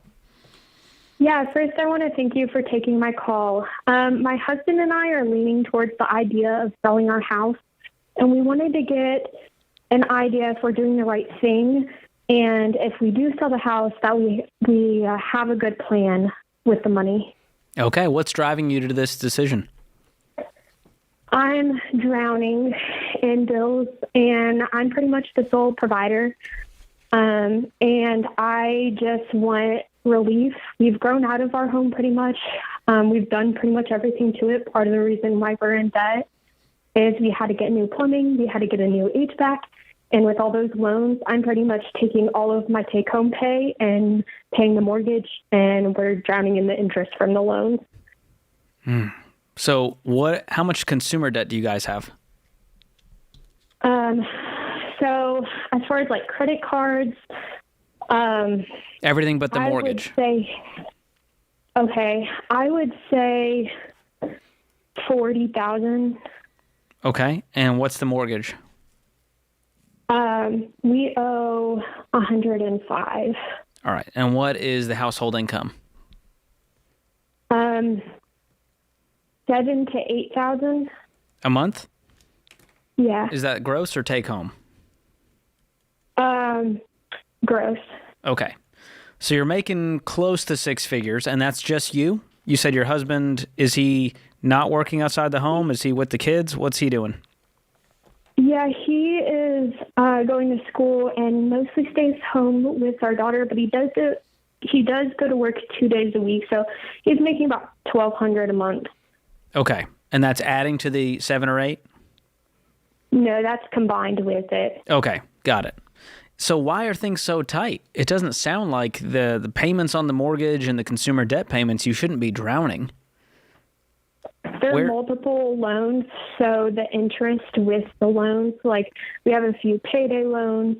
Oh my gosh. And just like, yeah. Why'd you have to turn to payday loans? Was your credit shot? Yeah, my credit is shot. Okay, well, the good news is you guys have a great income, and I think we can even up the income, and Ken can help with that, to get out of this debt fast. These payday loans are scum of the earth, and when you look at what the interest rate amounts to, it can be 300%, which is why you feel like you're drowning. Yeah. It's just a vortex where the balance never goes down because of how high this interest is. So I'm sorry you're dealing with that. We want to get you on a path to get rid of all of this. So what is your smallest debt that you have right now? The smallest debt, I would say, a credit card. Like we have a few credit cards that only have about $200 to $300 left on them. Okay, so you can knock that out today, probably. Correct? Not really. No, I think they're paycheck. I think they're paycheck to paycheck. So you have nothing. Are you able to cover all of your bills currently, or are you behind on any? Oh, yeah, we've had to not pay some bills because at the end of the month, I mean, there's still stuff that needs paid. Okay, now I just want to jump in really quick because I'm just curious. Is it all of the debt payments that are making you be delinquent in other payments? Or is it you guys have no idea where your money's going? You're not doing a budget and you guys you're not even sure where it's going? I would say it's a little bit of both.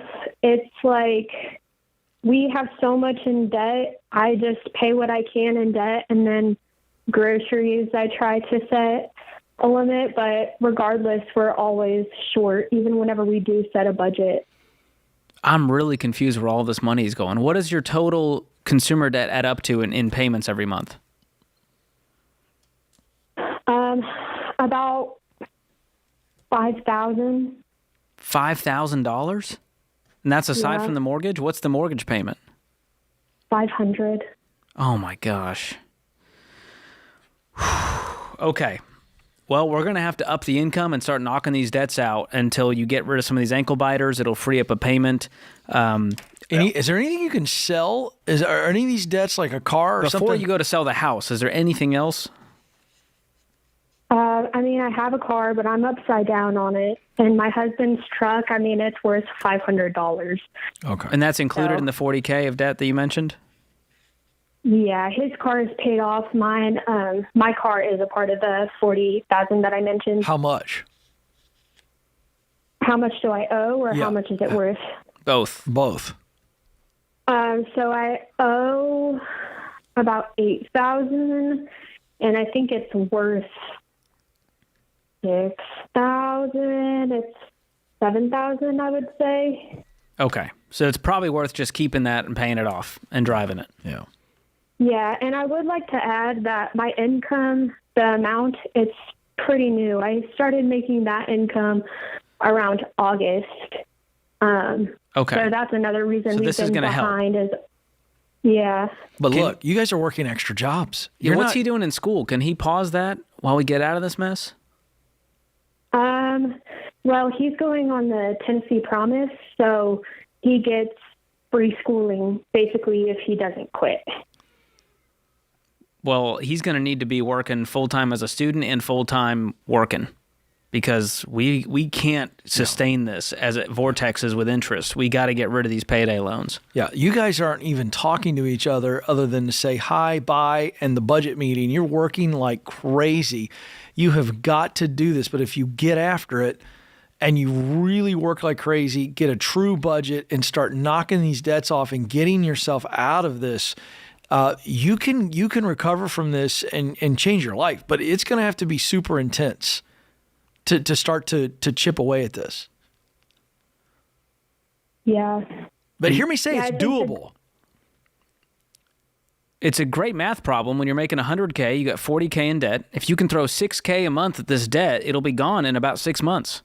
Yeah, talking short-term sprint. Can you do that? We lost. I mean, you don't believe? No, I'm here. I think it's just trying to up the income. That's I'm not hard. Really sure. That's not hard. Part of the equation, sweetheart. You are doing anything and everything. There are people that are looking for people to work all the time. This is not another career move. This is extra jobs, side hustles. You're doing everything.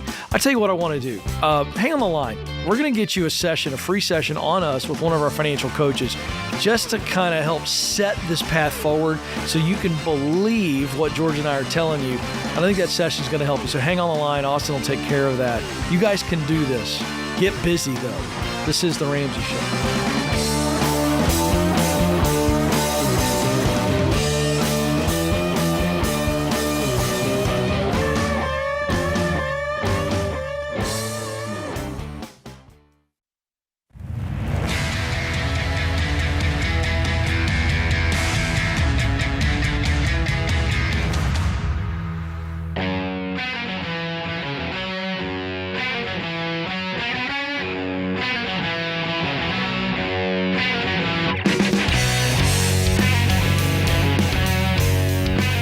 Welcome back to The Ramsey Show. I'm Ken Coleman, joined by George Kamel. We are here for you to answer your money questions, your work questions, and on. And we love coaching you up. So we'd love to hear from you. 888-825-5225. Okay, real estate reality here. Let's talk about this in the news all the time. The average interest rate for a 15-year fixed-rate mortgage, George, dropped from 7.03% to 6.56% in the past month. So, hey, I mean, that ain't nothing. That's not nothing when we start to see rates like they were sniffing 8, and we were just thought it was going to continue to go up and up and up. Yeah. So if this trend continues, George, what happens? What do you see? Well, a lot of people that have been on the sidelines, that have been waiting, trying to kind of time this market, they may want to take advantage of these lower rates. And that small drop in percentages, that can actually mean huge savings, talking about thousands and thousands of dollars over time. But here's the thing. It doesn't change our home buying advice. Only buy a house when you're ready. Whether the rate is 2% or 7% or more, buy a house when you're ready. Here's what that means in the Ramsey world.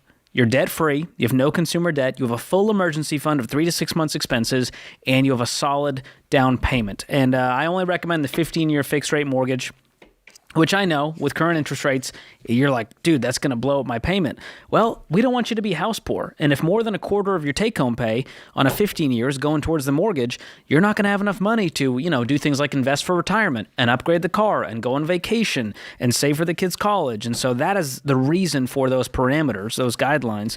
And so if you are in that market, you've been waiting on the sidelines, hoping, praying for the rates to take a dip, now's a good time to jump into the market and work with a pro. We call them Ramsey Trusted Real Estate Agents, and they're handpicked by our team. They actually care about you and your financial goals, and they'll take good care of you. Yeah, absolutely. So RamseySolutions.com/agents, RamseySolutions.com/agents to get connected to one of those pros who will take great care of you. And listen, it's going to be interesting to see. what happens over the next quarter to 2 quarters in the housing market. Well, remember, we did the real estate reality check event, and people were freaking out that the whole market was going to crash, and we kept telling them it's not going to crash. And here we are today. The market still has not crashed. In fact, home values are going up, and the reason is because inventory is still very, very low. Supply and demand, baby. It's going to be interesting to see how it shakes out. As the housing industry goes, so goes the American economy. Just a fun little, if you look at historical, not headlines and all the crap you see on TikTok and the gram, I'm telling you, historically, how the housing industry goes is how the economy goes. So we're in this kind of an interesting situation with the American economy as it is, with inflation still stubbornly high, even though it's into dropping a little bit, still above what the preferred rate of growth would be, which is about 2% inflation growth. We're still not seeing that. And so it's still squeezing Americans a lot. We're seeing credit card debt all-time high, consumer confidence, not great, starting to slow down a little bit. So what's going to give? Something's got to. We don't know, but here's what we do know. People who follow the Ramsey plan aren't stressed out over the economy. They're just not aren't. that worried about interest rates. When you don't have a mortgage payment, you're definitely not worried about interest rates. That is true. So let's get to the phones. Stephen is now joining us in Houston, Texas. Stephen, how can we help? Hey, guys. Thanks for taking my call. You bet. What's up? Hey, so I'm a pretty new listener to you guys, and I started the baby steps. Like a week ago, we got our emergency fund, the $1,000 emergency fund set, and then we're on obviously baby step 2. But I'm having trouble with the budget.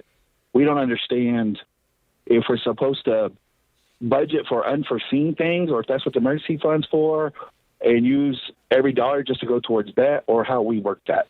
Sure. So give me an example of something that would be unforeseen. Like maybe a car repair or a house repair. I have a home warranty, and I don't know if that's a smart move or not, but something like that. So when it comes to baby step 1, $1,000, that's meant to cover these kind of ankle biters. That's why Dave, originally Dave's plan was get out of debt. And then he realized people would fall off the wagon trying to get out of debt because a $100 emergency would pop up, throwing them off the plan. So that $1,000 is meant as just a starter emergency fund. And if something happens, let's say it's more than $1,000, what would you do realistically? You're going to pause those baby steps, and you're going to save up, and you're going to cash flow that expense. And most of these expenses aren't going to be much more than $1,000. I mean, the chances of something crazy happening, a $5,000 emergency expense, those are going to be low chances in the next 18 months as you tackle your debt. What's your household income? We make $110 combined gross. So if you paused everything, making $110, chances are you're going to be able to cash flow an emergency expense with the next paycheck or two. Yeah, the thing is I was adding up all my credit card, and I have $810 in minimum payments every month. I know that's killing us. So we want to pay this off, but that's the problem. I was worried. Do I take every bit of extra money I have and put in that, basically bring the account down to zero? Anything beyond your food, shelter, utility, insurance, all of that. Now, when we say zero-based budget, what that means is every dollar of income you have coming in has a job. It has an assignment. It doesn't mean you have $0 in the bank. So I would have a threshold in your bank account. For you, it might be $300, and we don't go under $300. We budget down to $300 every month. Okay, yeah, because the budgeting program I use right now, it's kind of weird with that. But okay, I got you. Well, let me hook you up with every dollar. Have you tried that out? No, I haven't tried that one. This is the only budgeting app you need. And a dimwit could use it. And so someone as smart as Steven can definitely use it. It's super easy to navigate. Our team made it very consumer-friendly. And I'm going to hook you up with a year of the premium version so you can connect to your bank account, track transactions, use the paycheck planning tool so that you know you're not going to run out of money. And hang on the line. Austin will pick up. We'll gift that to you if you're willing to use it, Steven. By the way, there's no need to call me names to make a point. I looked at you when I said dimwit, and I didn't mean to.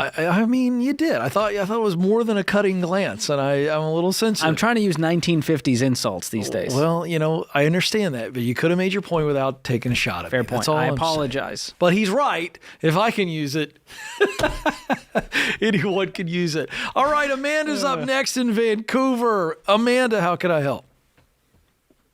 Hi, thanks so much for taking my call. I have a bit of a different question today, and it really ties into what your segment about just talking about the interest rates. My question is, should I buy my parents' house? I am concerned about the interest rates, but it is my family's home, and I'd like to be able to keep my parents in it.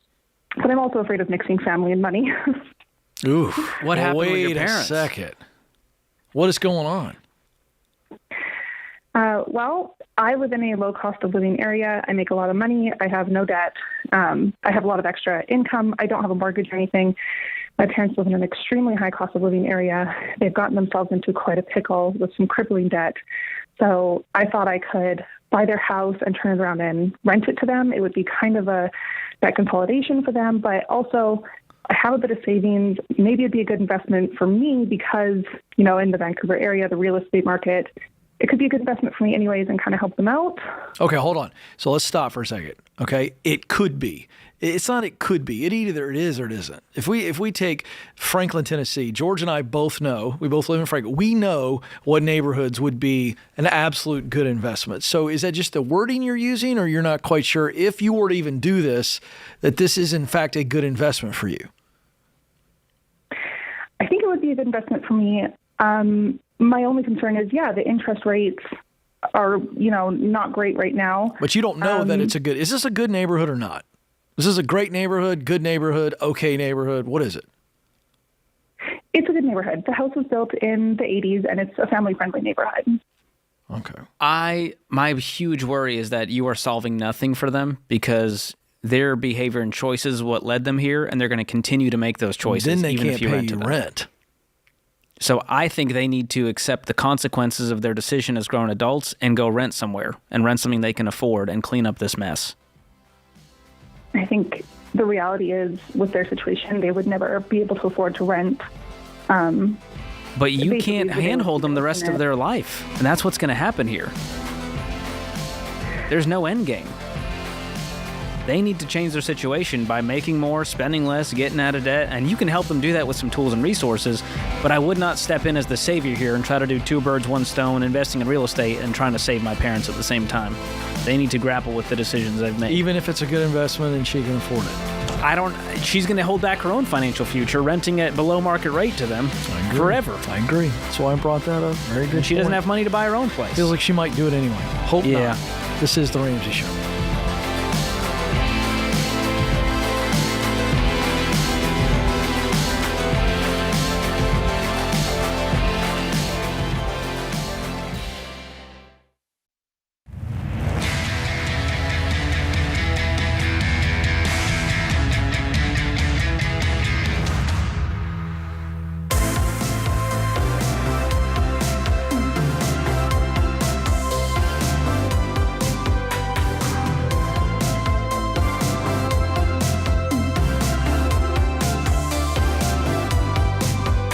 Welcome back to The Ramsey Show, where we help you win with your money, in your work, and in your relationships. I'm Ken Coleman, and I'm joined by George Camel. The phone number is 888-825-5225. Okay, so how many of you out there, whether you've been listening to us for a long time, just a little bit of time, or you're brand new, realize that there's so much going on in the financial world, whether it's credit cards, buying stuff, paying later, cars, investing. There's so much out there where you feel like the game is stacked against you, and you're kind of like a lot of anxiety going, I feel like they know more than I do, and everybody's doing this, and I want to win with money. Like, think about your credit cards, student loans, car loans, mortgages. How about all the different investing strategies that are out there? How about the marketing messages and all the things that are coming your way? Buy, buy, buy, buy, buy. And you're like, I just want to get out of the matrix. If that's you, I'm very excited to tell you that my pal sitting right next to me just got this during the break. It is the official hardback first copy of his new book called Breaking Free from Broke, the ultimate guide to more money and less stress. Now, let me just say this, okay? Listen, Dave Ramsey's got the Baby Steps book, the Total Money Makeover. Then you got the latest one, which is, the Baby Steps Millionaire. But this is a very different book. And I'm going to say that it's very different in that you are getting right into what I believe is the matrix that traps people from everything from comparison to just messaging. That sounds like it's a good move. You've always been great at the traps and what trips people up. And I want you to know, if you're feeling broke or you're scared to become broke, you're getting ready to adult, this is the book that will help you become a millionaire just from simply not making dumb decisions that, let's be honest, most of us make. I said us. That means me and George and even Dave Ramsey. And so I think this is a great book, George, and that's my take on it as I look at the chapters. I mean, here's what I want. I want to know, what do you think the reader's going to take from this if they actually read this? It's one of those books where I want you to read the whole thing and you walk away just with this stupid grin on your face because you go, I know too much now. Ignorance was bliss. And now I know too much. And not only that, I'm confident in my financial future for the first time because I've cut through all the noise of all the ways I could invest. And do I do this? Do I get the house? And how do I actually live life without a credit score? And I walk people through. How can we turn wealth into just a game of patience? How do we walk through life with peace and joy and margin and self-control, knowing that we're on track, knowing that we're not going to fall for these traps anymore? And it's the book, I wish I had. Yeah. When I was in my 20s, it's a great book whether you're 25 or 55 because I write on a 5th grade level because that's how my brain works. So I'm looking at it. It's funny. It's got a couple scratch and sniff pages. That's riddled kind with of research. Fun. There's 130 sources in there that I really do deep dives and enough jokes that Ken might laugh. You like the new book smell, don't you? It smells like money. That's what it smells like to me. It smells like fresh dollar bills. Well, speaking of that, Ken, you mentioned broke and you want people to be millionaires. This is my story in here as well of how I went from broke to millionaire. Yeah. The money mistakes I made, what I've learned in 10 years here at Ramsey. And the first 2/3 of the book are helping people understand how this matrix is stacked against them, how the system is designed to keep them broke, and then I show them a path out. Right. So let's tell people when it comes out. It's on pre-order right now. You can order it now and get it when it comes out. Give me the details. So this book launches on the streets January 16th, but if you pre-order before then, by January 15th, it's $20 for the hardcover copy sent to you, but we're going to also include $100 worth of bonus items, including the ebook version, the enhanced audiobook version, which I'm very excited about. The team has some exciting production elements we're adding to that, spicing it up. An online Q&A event, live stream we're doing in January. And for anyone that buys a book, before or after, we're going to give you 3 months of every dollar premium on us. Fantastic. So that you can actually live out this even plan. Your face has got a little snark on it. And so I expect we're going to have some snark in the book as well. And it's bright, bright orange. This is going to stand out in the crowd, Ken. That's the hope. All right. It's time we break free from broke. So you can get it at RamseySolutions.com/store. Get it for you. Get it for friends and family. This book is going to give people a lot of hope. That's my prayer for 2024. It is. And one little bonus is that if you are a small man, you can see a great outfit. You can wear denim too. So George is doing it on the cover, just a little extra bonus. This is just proof the little man can get ahead in America today. He can. It starts with me. He can. You have done it. 2 little men, by the way. I'm not much bigger than you. So. Thank you for making that clear to America. Yeah. People always ask how tall I am. I think what they're really asking is how short is he? Yeah, which is a very different question. I get that a lot from people. They literally, they listen to you, they hear you. Some of you never see you, and they're always like, "Wow, you're a lot shorter than I thought you would be." Well, thank you very much. Hurtful but true. Just because I have a big personality, come on. But I get that a lot from people, but it is what it is. All right, let's get to Justin in West Palm Beach, Florida. Oh, boy, wouldn't it be nice to be in West Palm, sipping on a lemonade with Justin right now? The studio's going to have to do. Justin, what's going on? How you guys doing? Well, not as good as you in West Palm, but we're gonna press through. All right, I think it should be pretty simple, but my wife's transitioning into a stay-at-home mom, and once we clear out this debt the next month, I'm wondering when we start investing the 15% take-home pay, do we split it 7.5% in my retirement and then 7.5% in hers, or because she's not working, do we not put to her retirement? Great question. So you guys are in baby step 2 still? Yep. Okay. And we should be done by the end of the year. Okay, and then you got baby step 3, the fully funded emergency fund to save up for. Yep. But we're talking mid-2024, you'll be starting to invest 15%? Yep, perfect. Yeah, I'm an accountant, so I just think numbers. So you're thinking ahead. I love it. I'm excited for you guys to start building for that future. And when is she going to stay home? It started this week. Oh, wow. Oh, wow. Okay. How old's the child? 4.5 months. Oh, my Exciting. goodness. So exciting. Have you had a good night's sleep in a while? No. No. Like a month ago. It feels like forever. Yeah. You'll get through it. Trust me. I feel that. Oh, yeah. It's worth it. George is on the same bus you are. You're about a month ahead of us, and it's a lot. But I'm excited for you guys. Okay, so financially, are you guys still on track to pay off debt aggressively, and you still got a great income? Yep. And I think with year-end bonus, it should be all cleared out before the first of the year. So cool. Excellent. So you mentioned 15%. That's going to be of your gross income instead of your take-home. So what is your household income going to be now that she's staying at home? $120,000. Awesome. And so if you start doing the math, 120 times that 0.15, that's going to turn into $18,000 a year.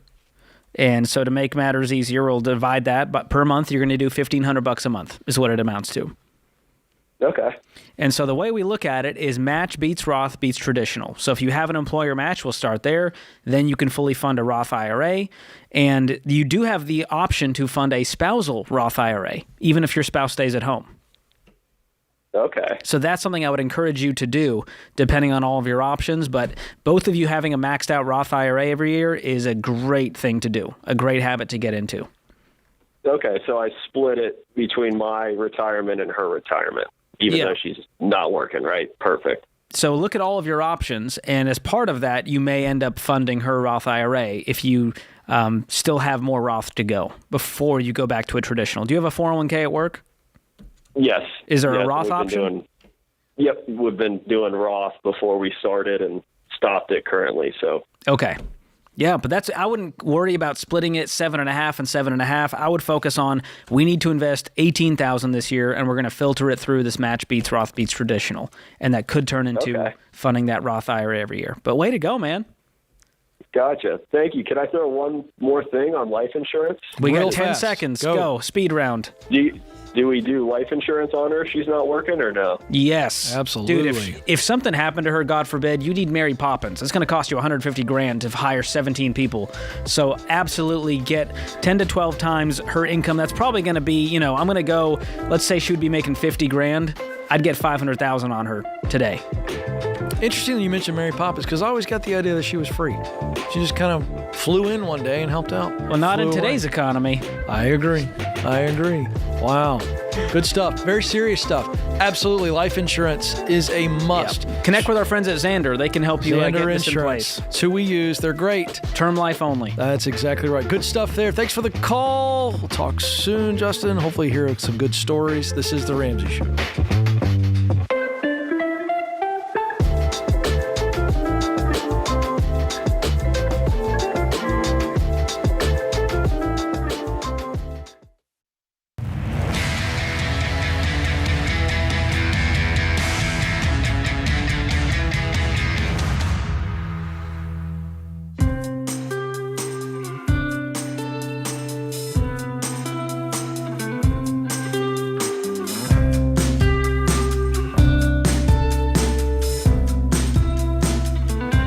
Welcome back to The Ramsey Show. I'm Ken Coleman. George Camel joins me this hour. 888-825-5225 is the phone number to jump in. Our scripture of the day is Hebrews 4:12. For the word of God is alive and active, sharper than any double-edged sword.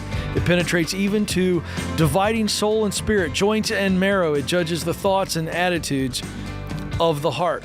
Our quote from Jack London: you can't wait for inspiration. You have to go after it with a club. I like that. How about that? It's aggressive, but it's good advice. I like that. Pound it, just whack. It's like whack-a-mole. Get after it. That's another throwback. There it is. See, I can't help myself. Whack-a-mole and toll-free calls. That's what you get. You know what you could do? You could put in your own little time phrases. Where's your stuff from the 2000s? I'm not that relevant. Yeah, I just don't think they said things interestingly. That's true. We've gotten a whole lot less you're interesting. Stuck with this child of as the a 80s. society. All right, let's go to Greensboro, North Carolina. Joshua is there. Joshua, how can we help? Hello, George and Ken. Thank you for so much for your time and having me on the show. You bet. What's up? I guess I'll dive straight into my question. And what are my next best steps in my career to help me get towards my dream job? And I can give you some background. Yeah, tell me what the dream job is. Give me the background. All right. Well, I'll try to keep it very brief because I know I'm on time, but I'll give you a quick background. You're doing great. I discovered Ramsey in my sophomore year in high school through y'all's high school curriculum and fell in love with y'all's plan. Since then, I've been through FPU and continue to learn from Ramsey Solutions books and various shows on the Ramsey Network. Y'all have basically just consumed my life, and I've dedicated my life to sharing y'all's plan of hope with everyone I can, which led me to my goal and dream job. I've had multiple people tell me that I will never make it, but I've also had a lot of cheerleaders in my life that encourage me that my dream job is possible, and I truly believe through hard work, my faith in Jesus Christ, and my passion for Ramsey, I can obtain my dream job as a Ramsey personality. Oh, the dream job is the Ramsey personality. He buried the lead. I didn't see that coming. Yeah. I did not see it coming. Okay, so your question is, what are the steps to take to try to do the kind of thing that we do? Is that right? Yes, sir. All right.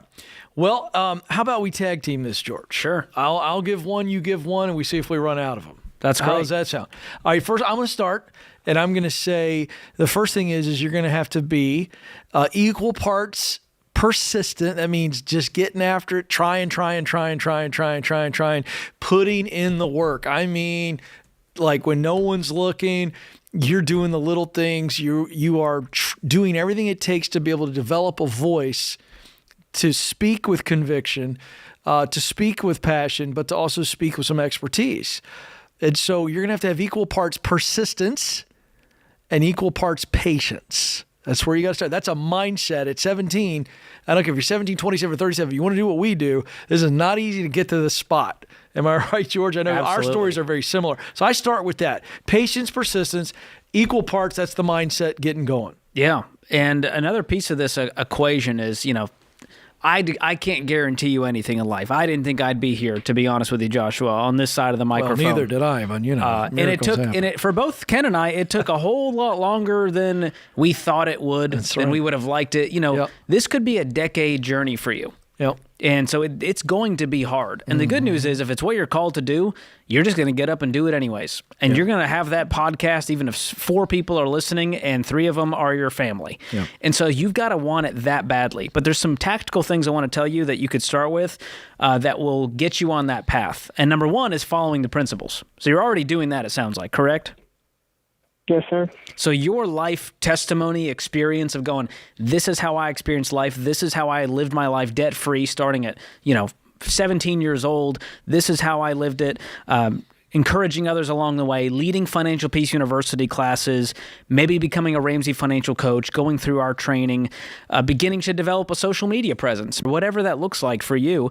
And you start speaking at your churches and your local community, and you get any opportunity to get on a stage and practice and have some at-bats. And it's going to be bad at first, and it'll probably stay bad for a long time before you get any good at it. And that was my story. Ken was a prodigy probably since teenager, but he had some natural broadcasting skills that I didn't have. But I say that all to say, you got to just start doing it regardless of Ramsey. And so it's great to have your eye on the prize, but I want you leading this and being a financial coach and helping others, whether it's here or in your hometown. Yep. I'll just add another one here that a lot of people don't think about, and that is you've got to figure out what your unique style is. So, you look at the great music artists, they were all inspired by somebody. So if you think about the Beatles, the Rolling Stones, Garth Brooks, think of some of the most iconic artists out there. They're all influenced by other artists, but while inspired by it, they put their own spin on it. And I think it's really crucial for anybody that wants to get into this, whatever you want to call this space, the content and providing space, personality, whatever, influence. I hate that word. But I think you've got to go, what is my unique offering as it relates to my style, what I'm good at doing? George is good at doing it one way. Maybe Ken's doing it, is good at doing it another way. Don't forget that beyond the messaging and the cuts at the plate, at some point, there's something unique about you, and you need to settle into that and not try to be a knockoff version of somebody else. Be that unique version. And I think that's the advice I would give there is that that's with good. All of that, you still got to settle down into, this is how I'm wired. And last piece, and this goes for, and I want to make this to the large audience. If you're trying to start a business and you're looking for that idea, you're trying to start a podcast, a YouTube channel, whatever. Make what moves you. So for authors that want to write, I always tell them, write what you would read. If you're writing a song, write what you would sing. Because there's a lot of people out there who have the same taste you have. But if you try to figure out what everybody else is doing and go over there, you're going to be really frustrated. Make what moves you, and you're going to turn out, you're going to be okay. And that's the journey. But it is a long journey. And I love what you said, George. You got to try a lot of stuff too. Like, I don't think you can start soon enough to write, to speak, to try to broadcast. Just try it and just see, where am I at on all this? I remember the first time I did radio, I showed up, and my pulse was through the roof.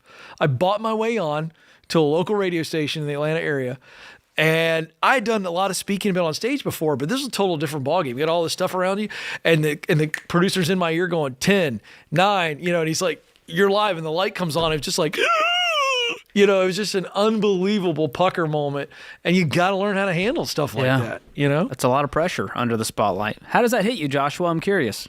Oh, I think I put him on hold. He's still there. Oh, he's there. Joshua, you there? Yes, sir. Does that help? I really appreciate it. Yes, sir. I do have a second, if time allows, I do have a second part to my question. All right, real quick, because we got about a minute. All right. What can I do? Because I unfortunately had to quit my job last week due to illegal activity. I was calling mainly to see if there's anything I can do right now. Me still living at home, so having more of like a flexible plan to work with, since I don't have that many expenses. What's the best option for me to do right now, career and job wise, to get experience? Well, so if you're 17 and you just need an hourly job, I would be looking to work at a radio station, television station.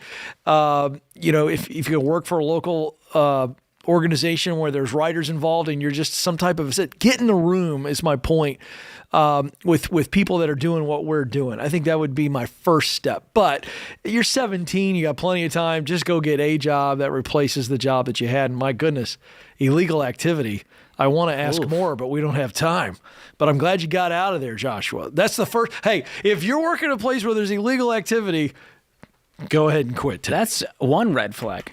Yikes. Probably a lot more where that came from. Yeah. Wow. But great question. When you think back on it, George, it's crazy to think where you can end up if you just stay with it. And you did. That persistence is key. It was a 9-year journey for me. How long was it for you? It was an 8-year journey for me, I believe. I had 6 jobs here, and here I am. That's what I want people to hear. We are very blessed, and Dave believed in us and gave us a shot. But I will say this. We both stuck with it and didn't quit. And it doesn't happen overnight. And that's the biggest myth out there. The overnight success. That's right. Doesn't exist. George Campbell, my good pal. Great show today. Thank you. Ken, you too. James Childs, our fearless leader, and all the guys in the booth. Thank you. Thank you, America, and our live studio audience that's here today. This is The Ramsey Show.